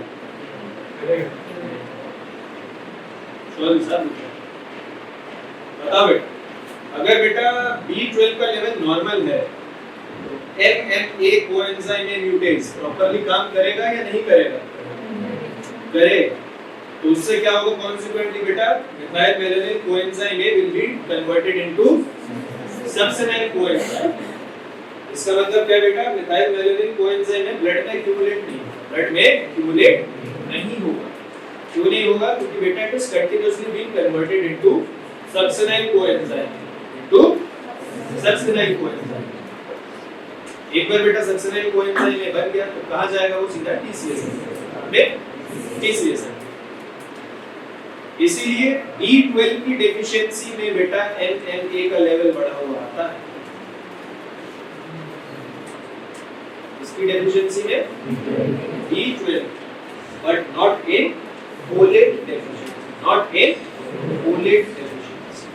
एक बार वापस आओ, मिथाइल मेलानिक एसिड NMA बेटा इसका लेवल इसलिए नॉर्मल है क्योंकि यहाँ पे B9 की डेफिशिएंसी, इसकी B9 B12 की नहीं। तो ये हमारा डायग्नोस्टिक पैरामीटर होता है। क्या होता है, डायग्नोस्टिक पैरामीटर। और डिफरेंट जो हमारा डिफरेंशियल डायग्नोसिस होता है बेटा, either patient is suffering from B9 और B12। ठीक है, अभी इनमें डायग्नोसिस में फर्क क्यों इतना करना पड़ता है वो भी बताएं। Why it is important to differentiate between them। और इनमें डिफरेंशिएशन करना मुश्किल इसलिए होता है क्योंकि दोनों के clinical science, physical science and lab report के साइंस बेटा ऑलमोस्ट आइडेंटिकल होते हैं। क्या होता है, ऑलमोस्ट आइडेंटिकल, क्योंकि बेटा ये एक दूसरे के फंक्शन को कॉम्प्लीमेंट करते हैं। अगर B9 नहीं होगा तो बेटा B12 के भी डेफिशिएंसी सिम्पटम्स आने लगते हैं, B12 नहीं होगा तो उसके तो आएंगे B9 के भी आने लगते हैं। इसलिए दोनों को फर्क करना पड़ता है कौन सा एक्चुअल करता है। Now, how does chronic alcoholism contribute to folate deficiency? Chronic alcoholism contribute to folate deficiency through multiple mechanisms। ठीक, ये रुद्र को उठाओ, बेटा सोने आते हो क्लास, सोने आते, सोने आते हर क्लास में तुमको सोना। बेटा अगर हमें नींद आ गई ना फाइनल नहीं होता यार, मुझे तो बहुत नींद आती है, मुझे तो बहुत ज्यादा आती है। Chronic alcoholism contribute to folate deficiency through multiple mechanisms। बेटा रिमेंबर कौन-कौन से mechanisms होते हैं? Decreased dietary intake, poor nutrition reduces folate consumption। अगर आप शराब पी लेंगे तो कुछ और पानी पीने का मन नहीं करता। This reduces your dietary intake and comes into the state of poor nutrition or malnutrition। Then impaired absorption, alcohol damages intestinal mucosa, decreasing folate absorption। Ji ji, remember folate कहाँ से absorb हो रहा है बेटा, कहाँ से absorb, जी जी, ये देखो लिखा तो है कहाँ से, जी जी। हर चीज का बेटा अपना सेपरेट ट्रांसपोर्टर होता है, स्पेसिफिक ट्रांसपोर्टर होता है, सेपरेट और स्पेसिफिक। क्या ग्लूकोज का ट्रांसपोर्टर बेटा सिर्फ ग्लूकोज ही ट्रांसपोर्ट करेगा, सोडियम का ट्रांसपोर्टर सिर्फ सोडियम ही करेगा बेटा, वैसे नहीं उससे पोटेशियम भी आ जाएगा। ठीक, सिमिलरली कैल्शियम का ट्रांसपोर्टर कैल्शियम का ही होगा, ग्लाइसिन से सिर्फ ग्लाइसिन ही आएगा। उसी तरह बेटा B9 के ट्रांसपोर्टर से सिर्फ B9 ही आएगा। अल्कोहल क्या करता है बेटा, उस B9 के ट्रांसपोर्टर को डैमेज करता है। क्या करता है, डैमेज कर देता है। तो बेटा डैमेज होगा वो ट्रांसपोर्टर तो क्या होगा, B9 का एब्जॉर्प्शन या तो होगा नहीं या बहुत कम होगा। आप बेशक डाइट में पूरा ले भी लो, बट अगर बेटा को इंटेस्टाइन से एब्जॉर्ब ही नहीं होगा तो उसका फायदा है, उससे भी आपको डेफिशिएंसी सिम्पटम्स देखने को मिलेंगे। Then increased excretion, alcohol promotes urinary loss of folate. लो एक तरफ तो एब्जॉर्ब नहीं होने दे रहा, एक तरफ तो it is damaging those carrier proteins and causing malabsorption। दूसरी तरफ बेटा जितना एब्जॉर्ब हो गया है बॉडी में प्रेजेंट है उसको यूरिन में एक्सक्रीट करना है, उसको यूरिन में एक्सक्रीट करना है। Then hepatic dysfunction, the liver plays a key role in folate metabolism and storage. और जो बॉडी में थोड़ा बहुत बेटा फोलेट होता है वो लिवर में स्टोर होता है, हाँ लिवर। एक्सेसिव अल्कोहल कंजम्पशन से बेटा क्या होता है, you encounter fatty liver, causing damage to hepatocytes, उससे बेटा जो लिवर में आपके फोलेट का स्टोर्स होता है वो भी कम होने लगता है। तो अल्कोहल से क्या क्या डैमेज होता है बेटा, फर्स्ट इज योर इंटेस्टाइन, इससे फोलेट एब्जॉर्प्शन आपका कम होता है। Second, it increases your urinary excretion of folate, and third is it damages the hepatocytes. Now what is the biochemical basis of neurological symptoms in folate deficiency? In folate deficiency, unlike vitamin B12 deficiency, folate deficiency does not typically cause subacute combined degeneration of spinal cord. अब समझ आया बेटा why we were so keen in the differential diagnosis of B9 और B12 deficiency. इन दोनों में बेटा difference क्यों कर रहे थे हम लोग? In B9 deficiency, there are no major, you can say, neurological symptoms, or if they are not permanent, as in case of B12. Why? Because in B12 deficiency, there is permanent damage or degeneration of spinal cord,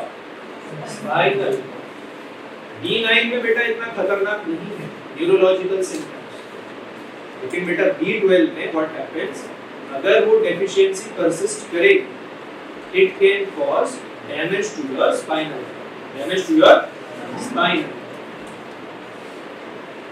however it can lead to neuropsychiatric symptoms such as depression, irritability, cognitive impairment and memory deficits due to disruption of methylation reaction. Folate is required for synthesis of S-adenosine methylation, which is crucial for neurotransmitter synthesis and myelin maintenance. जो बेटा थोड़े बहुत neurological symptoms आते हैं B9 की deficiency में, वो क्यों आते हैं उसका रीजन दिया हुआ है। First one is disruption of methylation reaction, why methylation reactions? क्योंकि बेटा फोलेट क्या होता है, it is a one carbon, बेटा मिथाइलेशन कैसे होता है, जब वन कार्बन यूनिट आके अटैच होता है, specifically methyl. Then folate is required for synthesis of S-adenosine methylation, SAM, which is crucial for neurotransmitter synthesis and myelin maintenance. अगर SAM का लेवल कम होगा तो demyelination होना शुरू होगा, there is less neurotransmitter synthesis. आपको मैंने क्लिनिकल केस में बताया भी था कि न्यूरोट्रांसमीटर्स का काम बेटा खाली मैसेज रिले करना नहीं होता, a critical level is required in neuron for maintaining the integrity of that neurons. अगर एक सर्टेन लेवल से बेटा वो न्यूरोट्रांसमीटर का लेवल कम हो जाए तो न्यूरॉन भी बेटा अपने सेल्फ डीजनरेशन में जाने लग जाए, ठीक है। Then increased homocysteine levels, hyper homocystinemia is associated with neurotoxicity, endothelial dysfunction and increased risk of dementia. Homocysteine level क्यों बढ़ रहा है बेटा? क्योंकि होमोसिस्टीन मेथियोनिन में कन्वर्ट नहीं हो रहा है। Homocysteine is not being converted into methionine in folate deficiency, इसलिए बेटा होमोसिस्टीन का लेवल बढ़ रहा है। इसकी वजह से हमें क्या दिख रहा है बेटा, इंक्रीज्ड रिस्क ऑफ डेमेंशिया। लेकिन ये इतने खतरनाक नहीं है जितनी B12। Why it is important to rule out vitamin B12 deficiency before treating folate deficiency? Both folate and vitamin B12 deficiency cause megaloblastic anemia. What's anemia? Megaloblastic. But only B12 deficiency leads to irreversible neurological damage. In B12 it is irreversible neurological damage. If a patient with B12 deficiency is mistakenly treated with folate alone, anemia may improve while neurological symptoms worsen due to continued myelin degeneration. पीछे बेटा myelin sheath का degeneration हो रहा था, उसी तरह बेटा B12 में भी बहुत कंटिन्यूअस होता है। तो अगर आप ये डिफरेंशियल डायग्नोसिस नहीं करेंगे, मान लीजिए किसी में B12 की डेफिशिएंसी B12 और B9 के सिम्टम्स ऑलमोस्ट आइडेंटिकल होता है, पता ही नहीं पड़ता। और आपने सप्लीमेंट किसका दे दिया, आप B9 दे दिया। What will happen? Eventually that anemia may improve, but the neurological symptoms will remain permanent. It will even get worse. Why? Because there is B12 deficiency already there. Time के साथ और खराब होते चले जाएंगे और जितने होते जाएंगे उतने परमानेंट रहेंगे। Thus, serum B12 and MMA level should always be checked before initiating folate therapy. Serum B12 तो बेटा ज़्यादा एस्टिमेट नहीं होता। What we estimate is serum MMA. इसका level serum MMA. Okay? What is the biochemical pathway for folate metabolism and how it is available? So, this is not. Now, what are the treatment options for folate deficiency? ये देख लेना बेटा कितना चाहिए, ठीक है? Oral folic acid supplement 1 to 5 mg per day, ना 1 to 5 mg for at least 3 to 4 months, depending on severity. Depending on the patient or the case severity, you have to give 1 to 5 mg per day for 3 to 4 months. For 3 to 4 months. Then dietary improvement: green leafy vegetables, citrus fruit, legume, and fortified cereals. Okay. Then management of the underlying cause: alcohol, cessation, stoppage of folate, antagonizing drugs possible. Okay. And then parenteral folate in case of severe malabsorption of compliance. मान लो कोई शराब छोड़ ही नहीं रहा है, तो उसका हाथ पैर पकड़िए, स्ट्रेचर पे लेटाइए और फोलेट का सप्लीमेंट दीजिए। Okay. Now, what is the role of folate in fetal development and what congenital defect can result from its deficiency? Answer: folate is essential for neural tube closure. What is neural tube? ये बताने की जरूरत नहीं पड़नी चाहिए बेटा। क्या होती है neural tube? Yes, all my bright students, बताओ क्या होती है neural tube?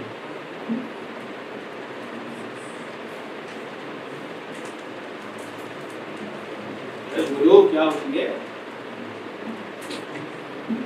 मैंने जिंदगी में कभी एम्ब्रियो की किताब नहीं खरीदी, मुझे भी पता है क्या होती है।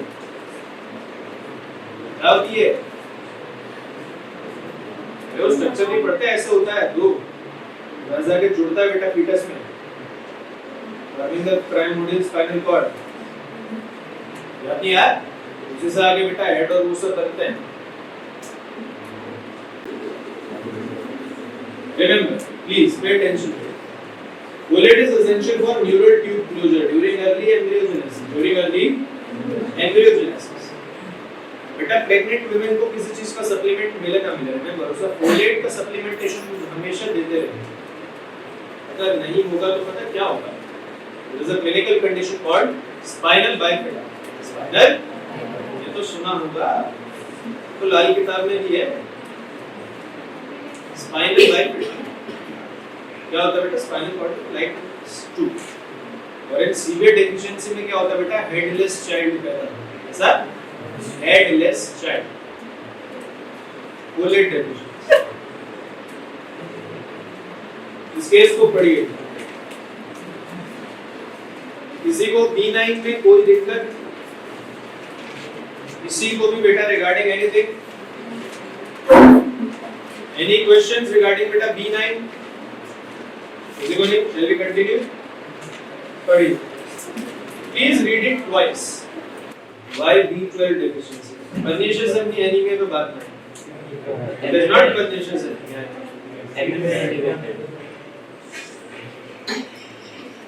हाँ, diagnose कैसे किया? B12 deficiency. B12 deficiency को ठीक है। Pernicious तो बता दो उसमें क्या फर्क? अभी ये बता।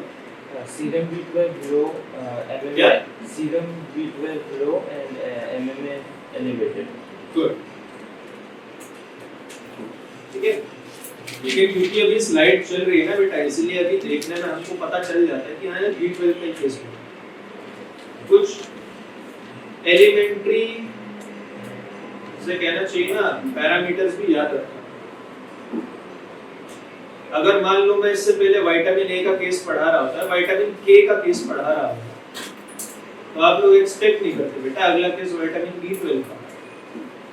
ठीक, कुछ पैरामीटर्स हमेशा याद रखो जिससे बाकी सब एलिमिनेट हो जाए कि हमारे दिमाग में बस 3-4 ऑप्शन बचे, बस कितने बचे? बस 3-4, जिससे हम अपना प्राइमरी डायग्नोसिस बेटा बनाना शुरू करें।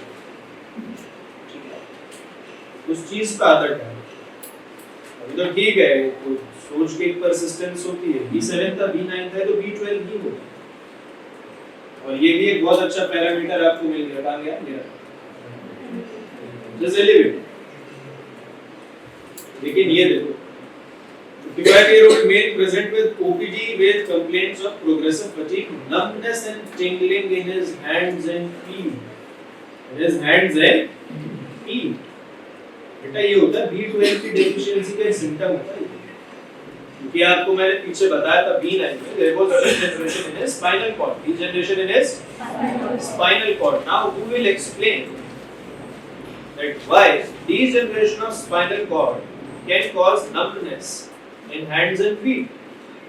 Who has got the maximum marks in anatomy here? Scan. बोलिए, क्या dermatomes? आंसर तैयार रखना इसका भी और dermatomes का। Last two at the relevant time. Okay? कुछ स्लाइड बाद डिस्कस करेंगे।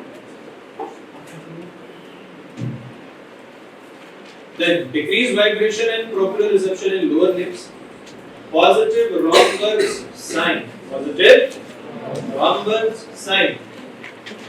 प्रीतम ना मेहनत आपका, प्रीतम बेटा ये भी positive Romberg's sign, ठीक है? अगर आपको ये numbness दिख रहा है, tingling दिख रहा है, हाथों पैरों दोनों में, खाली पैरों में तो बेटा पेंटोथेनिक एसिड, क्या है?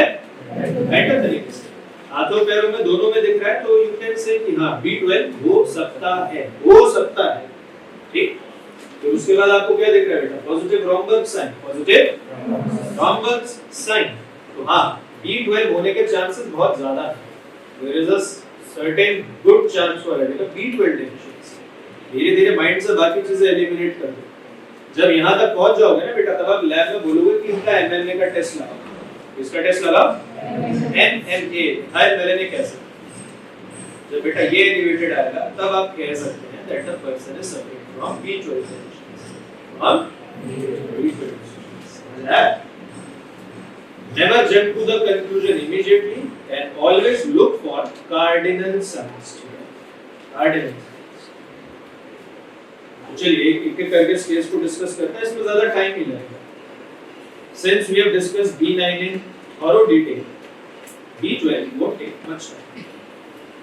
What is the biochemical role of vitamin B12 in body? B12 over cobalamin serve as cofactor for two key enzymes. अच्छा, किसी को पता है what is the oxidation state of cobalt in cobalamin और B12? किसी को पता है क्या होती है oxidation state उसकी?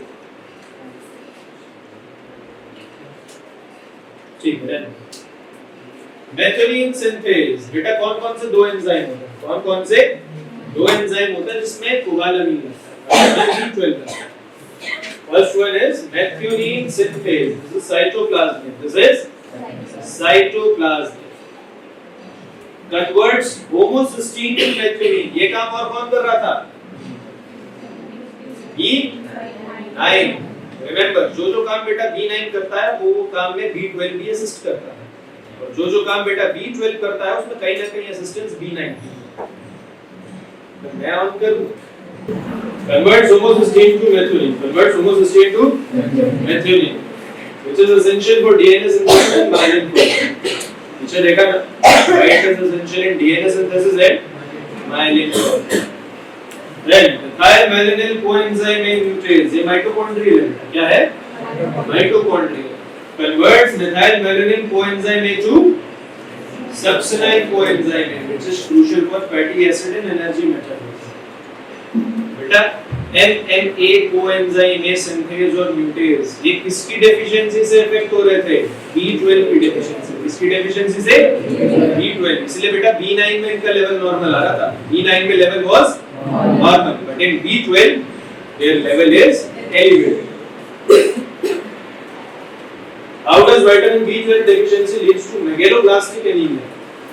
Vitamin B12 is needed for methylene synthesis and tetrahydrofolate regeneration.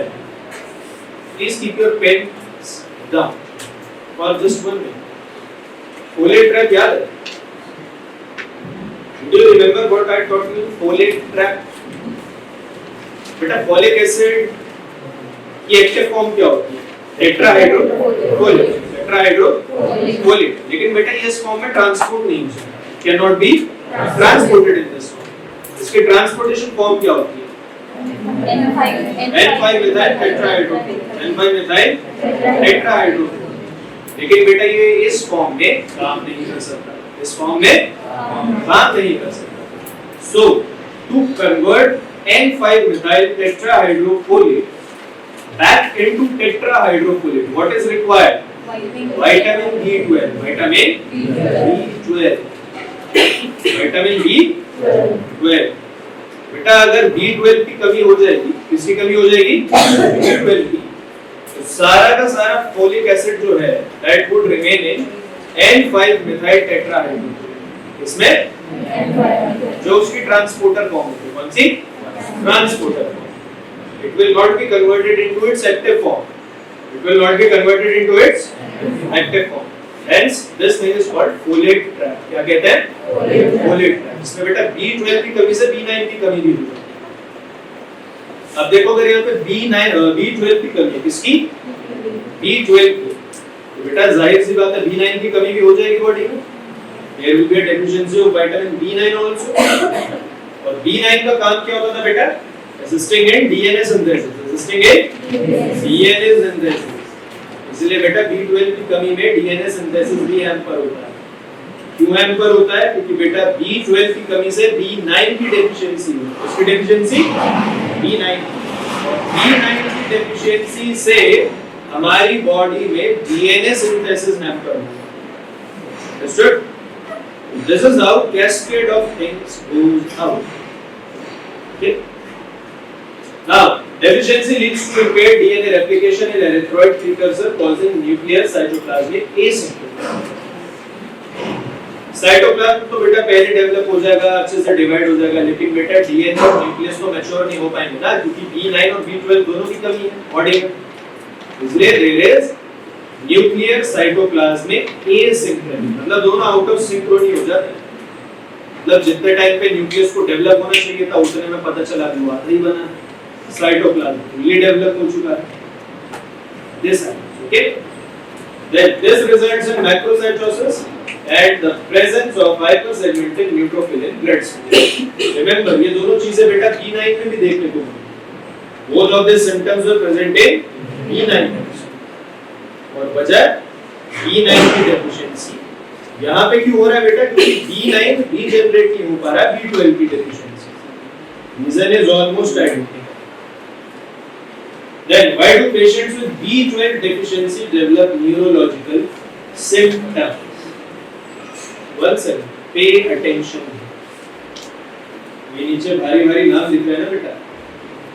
Just take a few minutes of yours to explain this. Okay? B12 is essential for conversion of methylmalonyl coenzyme A2 succinate coenzyme. ठीक है? इतना तो याद हुआ? B12 is essential for conversion of methylmalonyl coenzyme A2 succinate coenzyme. Then accumulation of methylmalonic acid leads to demyelination of dorsal columns, lateral corticospinal tracts and spinocerebellar tracts. किसने ये नाम आज पहली बार सुना? अच्छा, इससे पहले सबने सुने?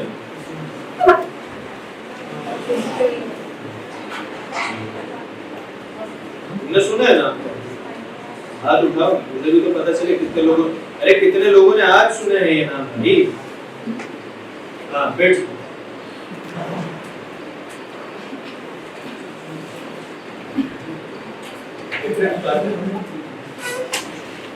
we'll use you as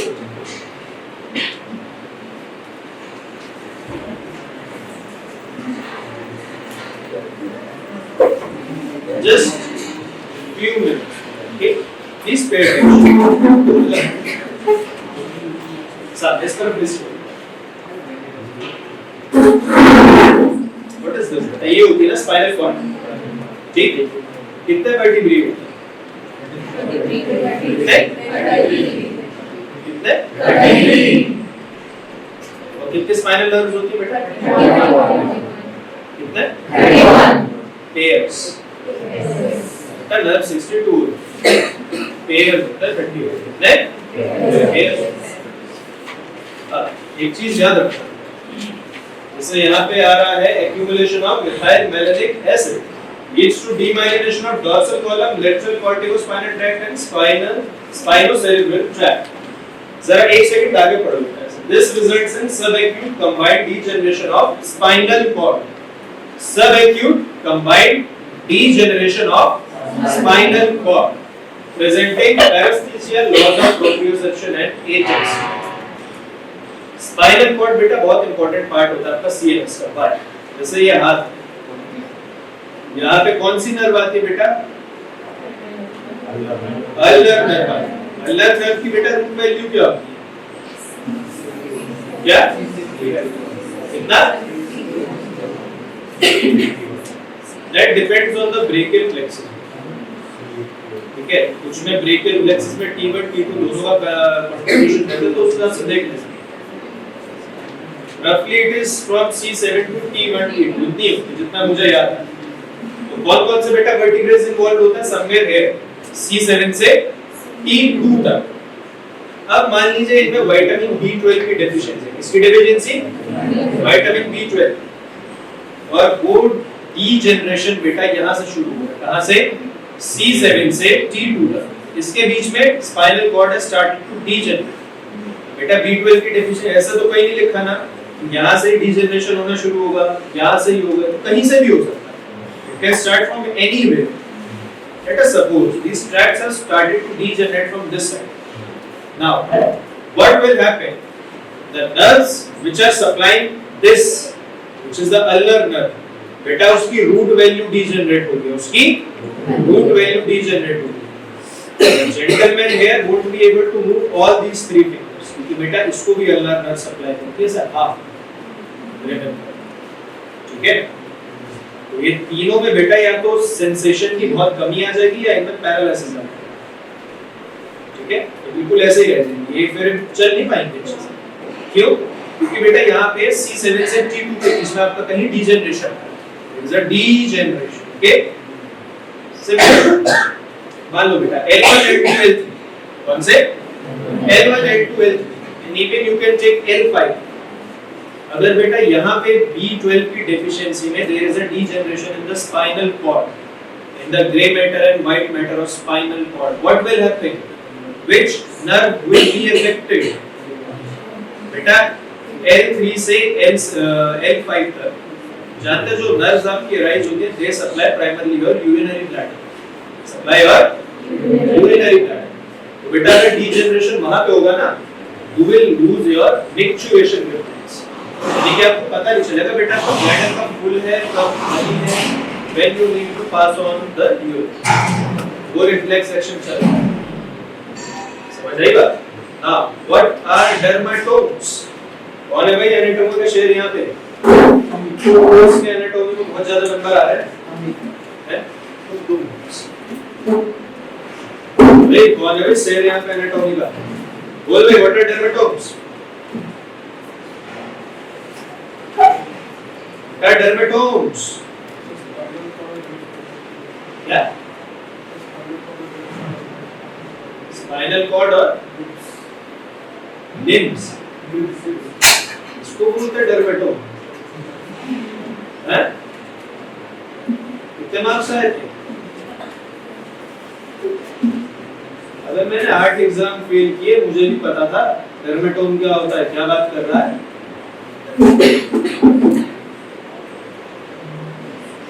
देखो, once again we'll use our good friend here.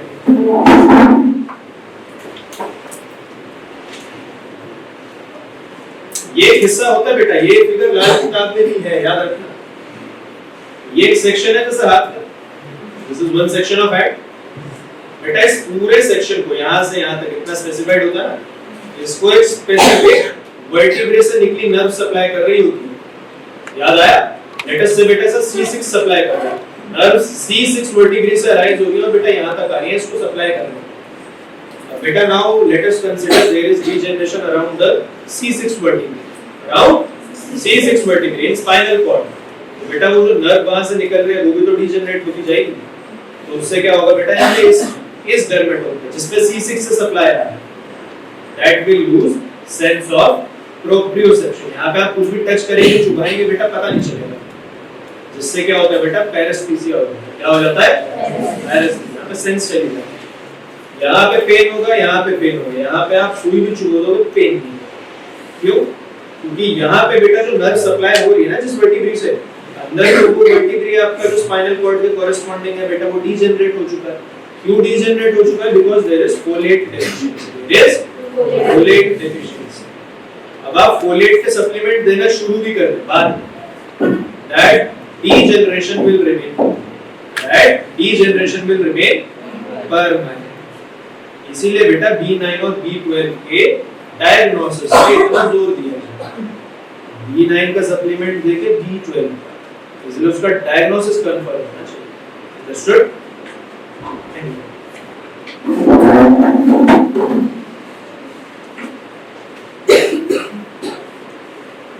तमाम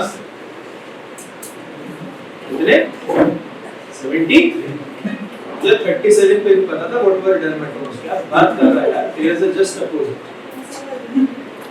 positive reverse direction. I got 37 out of 100।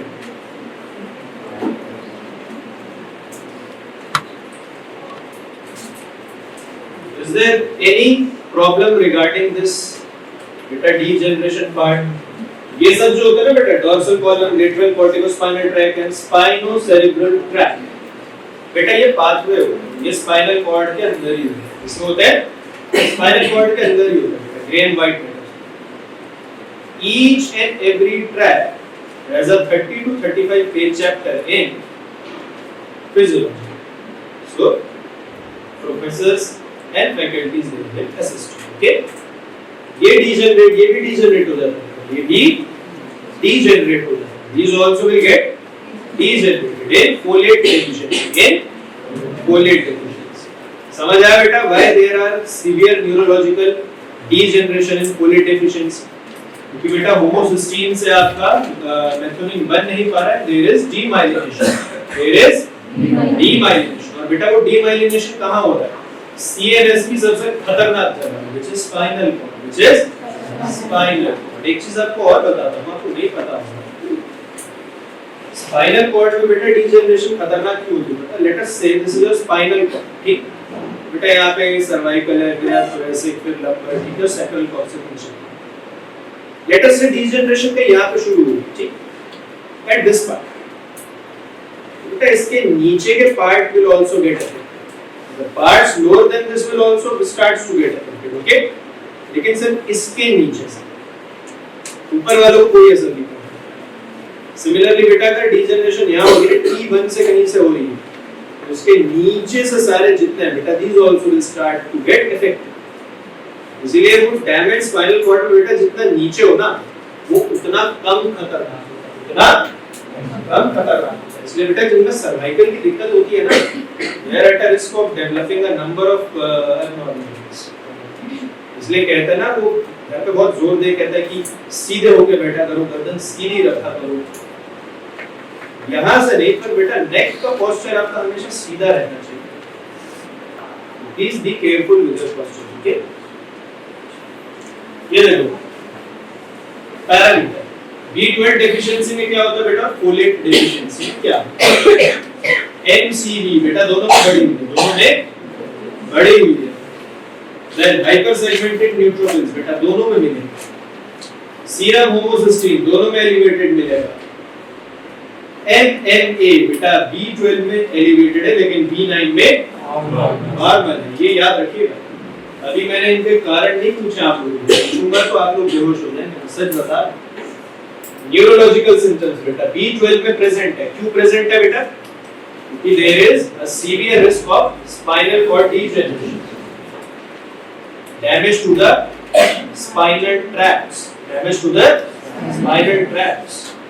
corticocerebral tract जैसे था वहाँ पे, और यहाँ पे absent है, वैसे absent ठीक है, there are slight neurological symptoms, but absent is also fine. Then what are the major causes of vitamin B12 deficiency? Dietary deficiency common in vegans, यानी कि मुझे होने का बहुत चांस. Pernicious anemia, बेटा वाला. This is not the exact case of pernicious anemia. Why? Autoimmune destruction of parietal cell leading to intrinsic factor deficiency. Remember, diabetes type 1. What actually happens in type 1 diabetes? Beta cells gets destroyed. Why? क्योंकि बेटा body उनके खिलाफ antibodies बनाती है. Due to autoimmune disorder, body starts to destroy its own cells. इस case में बेटा कौन से? बीटा सेल्स, पैंक्रियास के बीटा सेल. बेटा टाइप 1 डायबिटीज में क्या होता था? बीटा सेल्स को ही बॉडी खत्म कर देती है ड्यू टू ऑटोइम्यून एंटीबॉडीज. इसलिए वहां पे इंसुलिन की कमी थी. किसकी? इंसुलिन की. लेकिन बेटा टाइप 2 डायबिटीज मेलाइटस में insulin was properly synthesized, but there was defect in glucocerebrosidase. Similarly, what is happening here in pernicious anemia? There is autoimmune destruction of parietal cells. Stomach में होता है बेटा parietal cells. कौन से होते हैं? Parietal cells. Body synthesize autoimmune antibodies against them. As a result, all those cells get destroyed. Those cells are destroyed. इससे क्या होगा बेटा? इंट्रिंसिक फैक्टर जो निकलता था ना पैराइटल सेल से, कौन सा? Intrinsic factor. It is now not released into the blood. What is the function of intrinsic factor? Beta, intrinsic factor helps in absorption of vitamin B12. बेटा B9 का absorption कहां से हो रहा था? बेटा B12 का एब्जॉर्प्शन इलियम से हो रहा है. इलियम के डिस्टल पार्ट्स, टर्मिनल पार्ट्स. ठीक है, समझ आया बेटा? Why it is not pernicious anemia. दोनों में फर्क. Then malabsorption syndrome, example Crohn's disease, celiac disease. बता रहा आपको कैसे.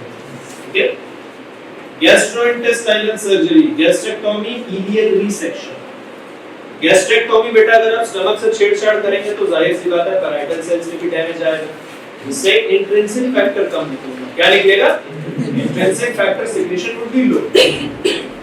दूसरा बेटा एब्जॉर्प्शन, इसका मैंने क्या बताया कहां से हो रहा था? इलियम से. कहां से? इलियम. तो अगर आप इलियम से छेड़छाड़ करेंगे तो बेटा वहां से भी एब्जॉर्प्शन में कमी आ सकती है. ठीक है, देन क्रॉनिक मेटफॉर्मिन और प्रोटॉन पंप इनहिबिटर यूज. अगर बेटा मेटफॉर्मिन बहुत ज्यादा दी जा रही है बिना विटामिन B12 सप्लीमेंट्स, इसके vitamin B12 supplements, there can be deficiency of B12 in body. Now, why is intrinsic factor essential for B12 absorption? Intrinsic factor is a glycoprotein produced by gastric parietal cells. कहां से आ रहा है?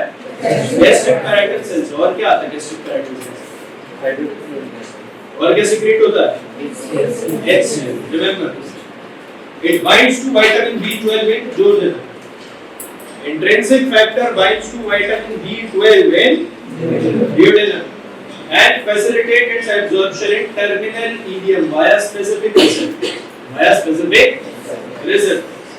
Intrinsic factor deficiency, example pernicious anemia, leads to impaired B12 absorption and subsequent deficiency. Now, how do we confirm the diagnosis of pernicious anemia? ये देखो, anti-parietal cell antibodies. बेटा parietal cell के against जो antibodies बनी हुई है वो blood में तो सर्कुलेट करती रहेंगी. ऐसा तो है नहीं एक बार डिस्ट्रॉय कर दिया तो खत्म हो गई. Body will keep on generating and they would be present in blood. इसी तरह बेटा हाइपरथायराइडिज्म होता है ना, नॉट हाइपोथायराइडिज्म, उसमें भी बेटा एंटीबॉडीज का टेस्ट होता है. anti-TPO antibodies. Anti-TPO antibodies.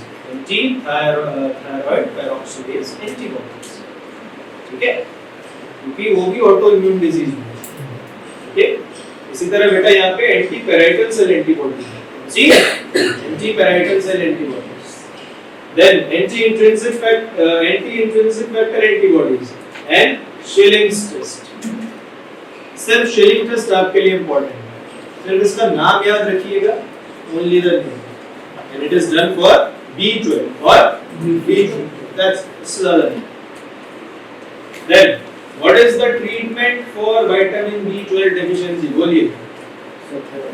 साल क्या चढ़ा? ये दे आइए इंट्रामस्कुलर. ठीक है, ये याद रखो. ठीक है, 1000 microgram IN daily for 1 week. Daily for 1 week. Then weekly for 1 month. यानी कि महीने में एक हफ्ता. महीने में 1 हफ्ता.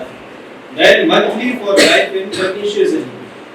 Oral supplementation, high dose of B12, 1000 to 2000 microgram per day. Effective absorption is intact. Then monitor reticulocyte response. Peak at 7 to 12 days after treatment initiation. क्योंकि बेटा DNA मैच्योरेशन पे B12 का बहुत असर पड़ता है. क्यों पड़ता है? क्योंकि बेटा B12 की वजह से B9 रीजनरेट होता है. क्या रीजनरेट हो रहा है? B9. इसलिए बेटा हम रेटिकुलोसाइट की काउंट को स्पेसिफिकली मॉनिटर करते हैं. कितना रेटिकुलोसाइट मैच्योर होके RBC बनना है. अगर बेटा B12 की कमी होगी तो क्या होगा? Simultaneously there will be deficiency of B9. और बेटा अगर B9 की कमी होती है बॉडी में तो क्या होता है? RBC का मैच्योरेशन रुक जाता है या स्लो हो जाता है. रेटिकुलोसाइट की काउंट बेटा ऑल्टर होती है. अगर वो नॉर्मल हो गई है after 7 to 10 days of treatment, that means your treatment is going in the right direction. बेटा खाली पेशेंट को ट्रीट नहीं किया जाता, you also have to see if the treatment is going in the right direction. मान लो आप 2 drugs they रहे हो पेशेंट को और उसे रिकवर होने में 1 महीना लगेगा. ठीक, स्लोली ही इज रिकवरिंग. और एक फिजिशियन बेटा और है जो कुछ और स्पेसिफिक ड्रग्स या ट्रीटमेंट दे रहा है, या उसका ड्रग्स दे भी ना रहा. He must be giving some different kind of treatment and he is recovering in just 15 days. So the latter has a better chance of getting a good treatment. You have to remember this thing. Always keenly observe your patient. Okay? Thank you all for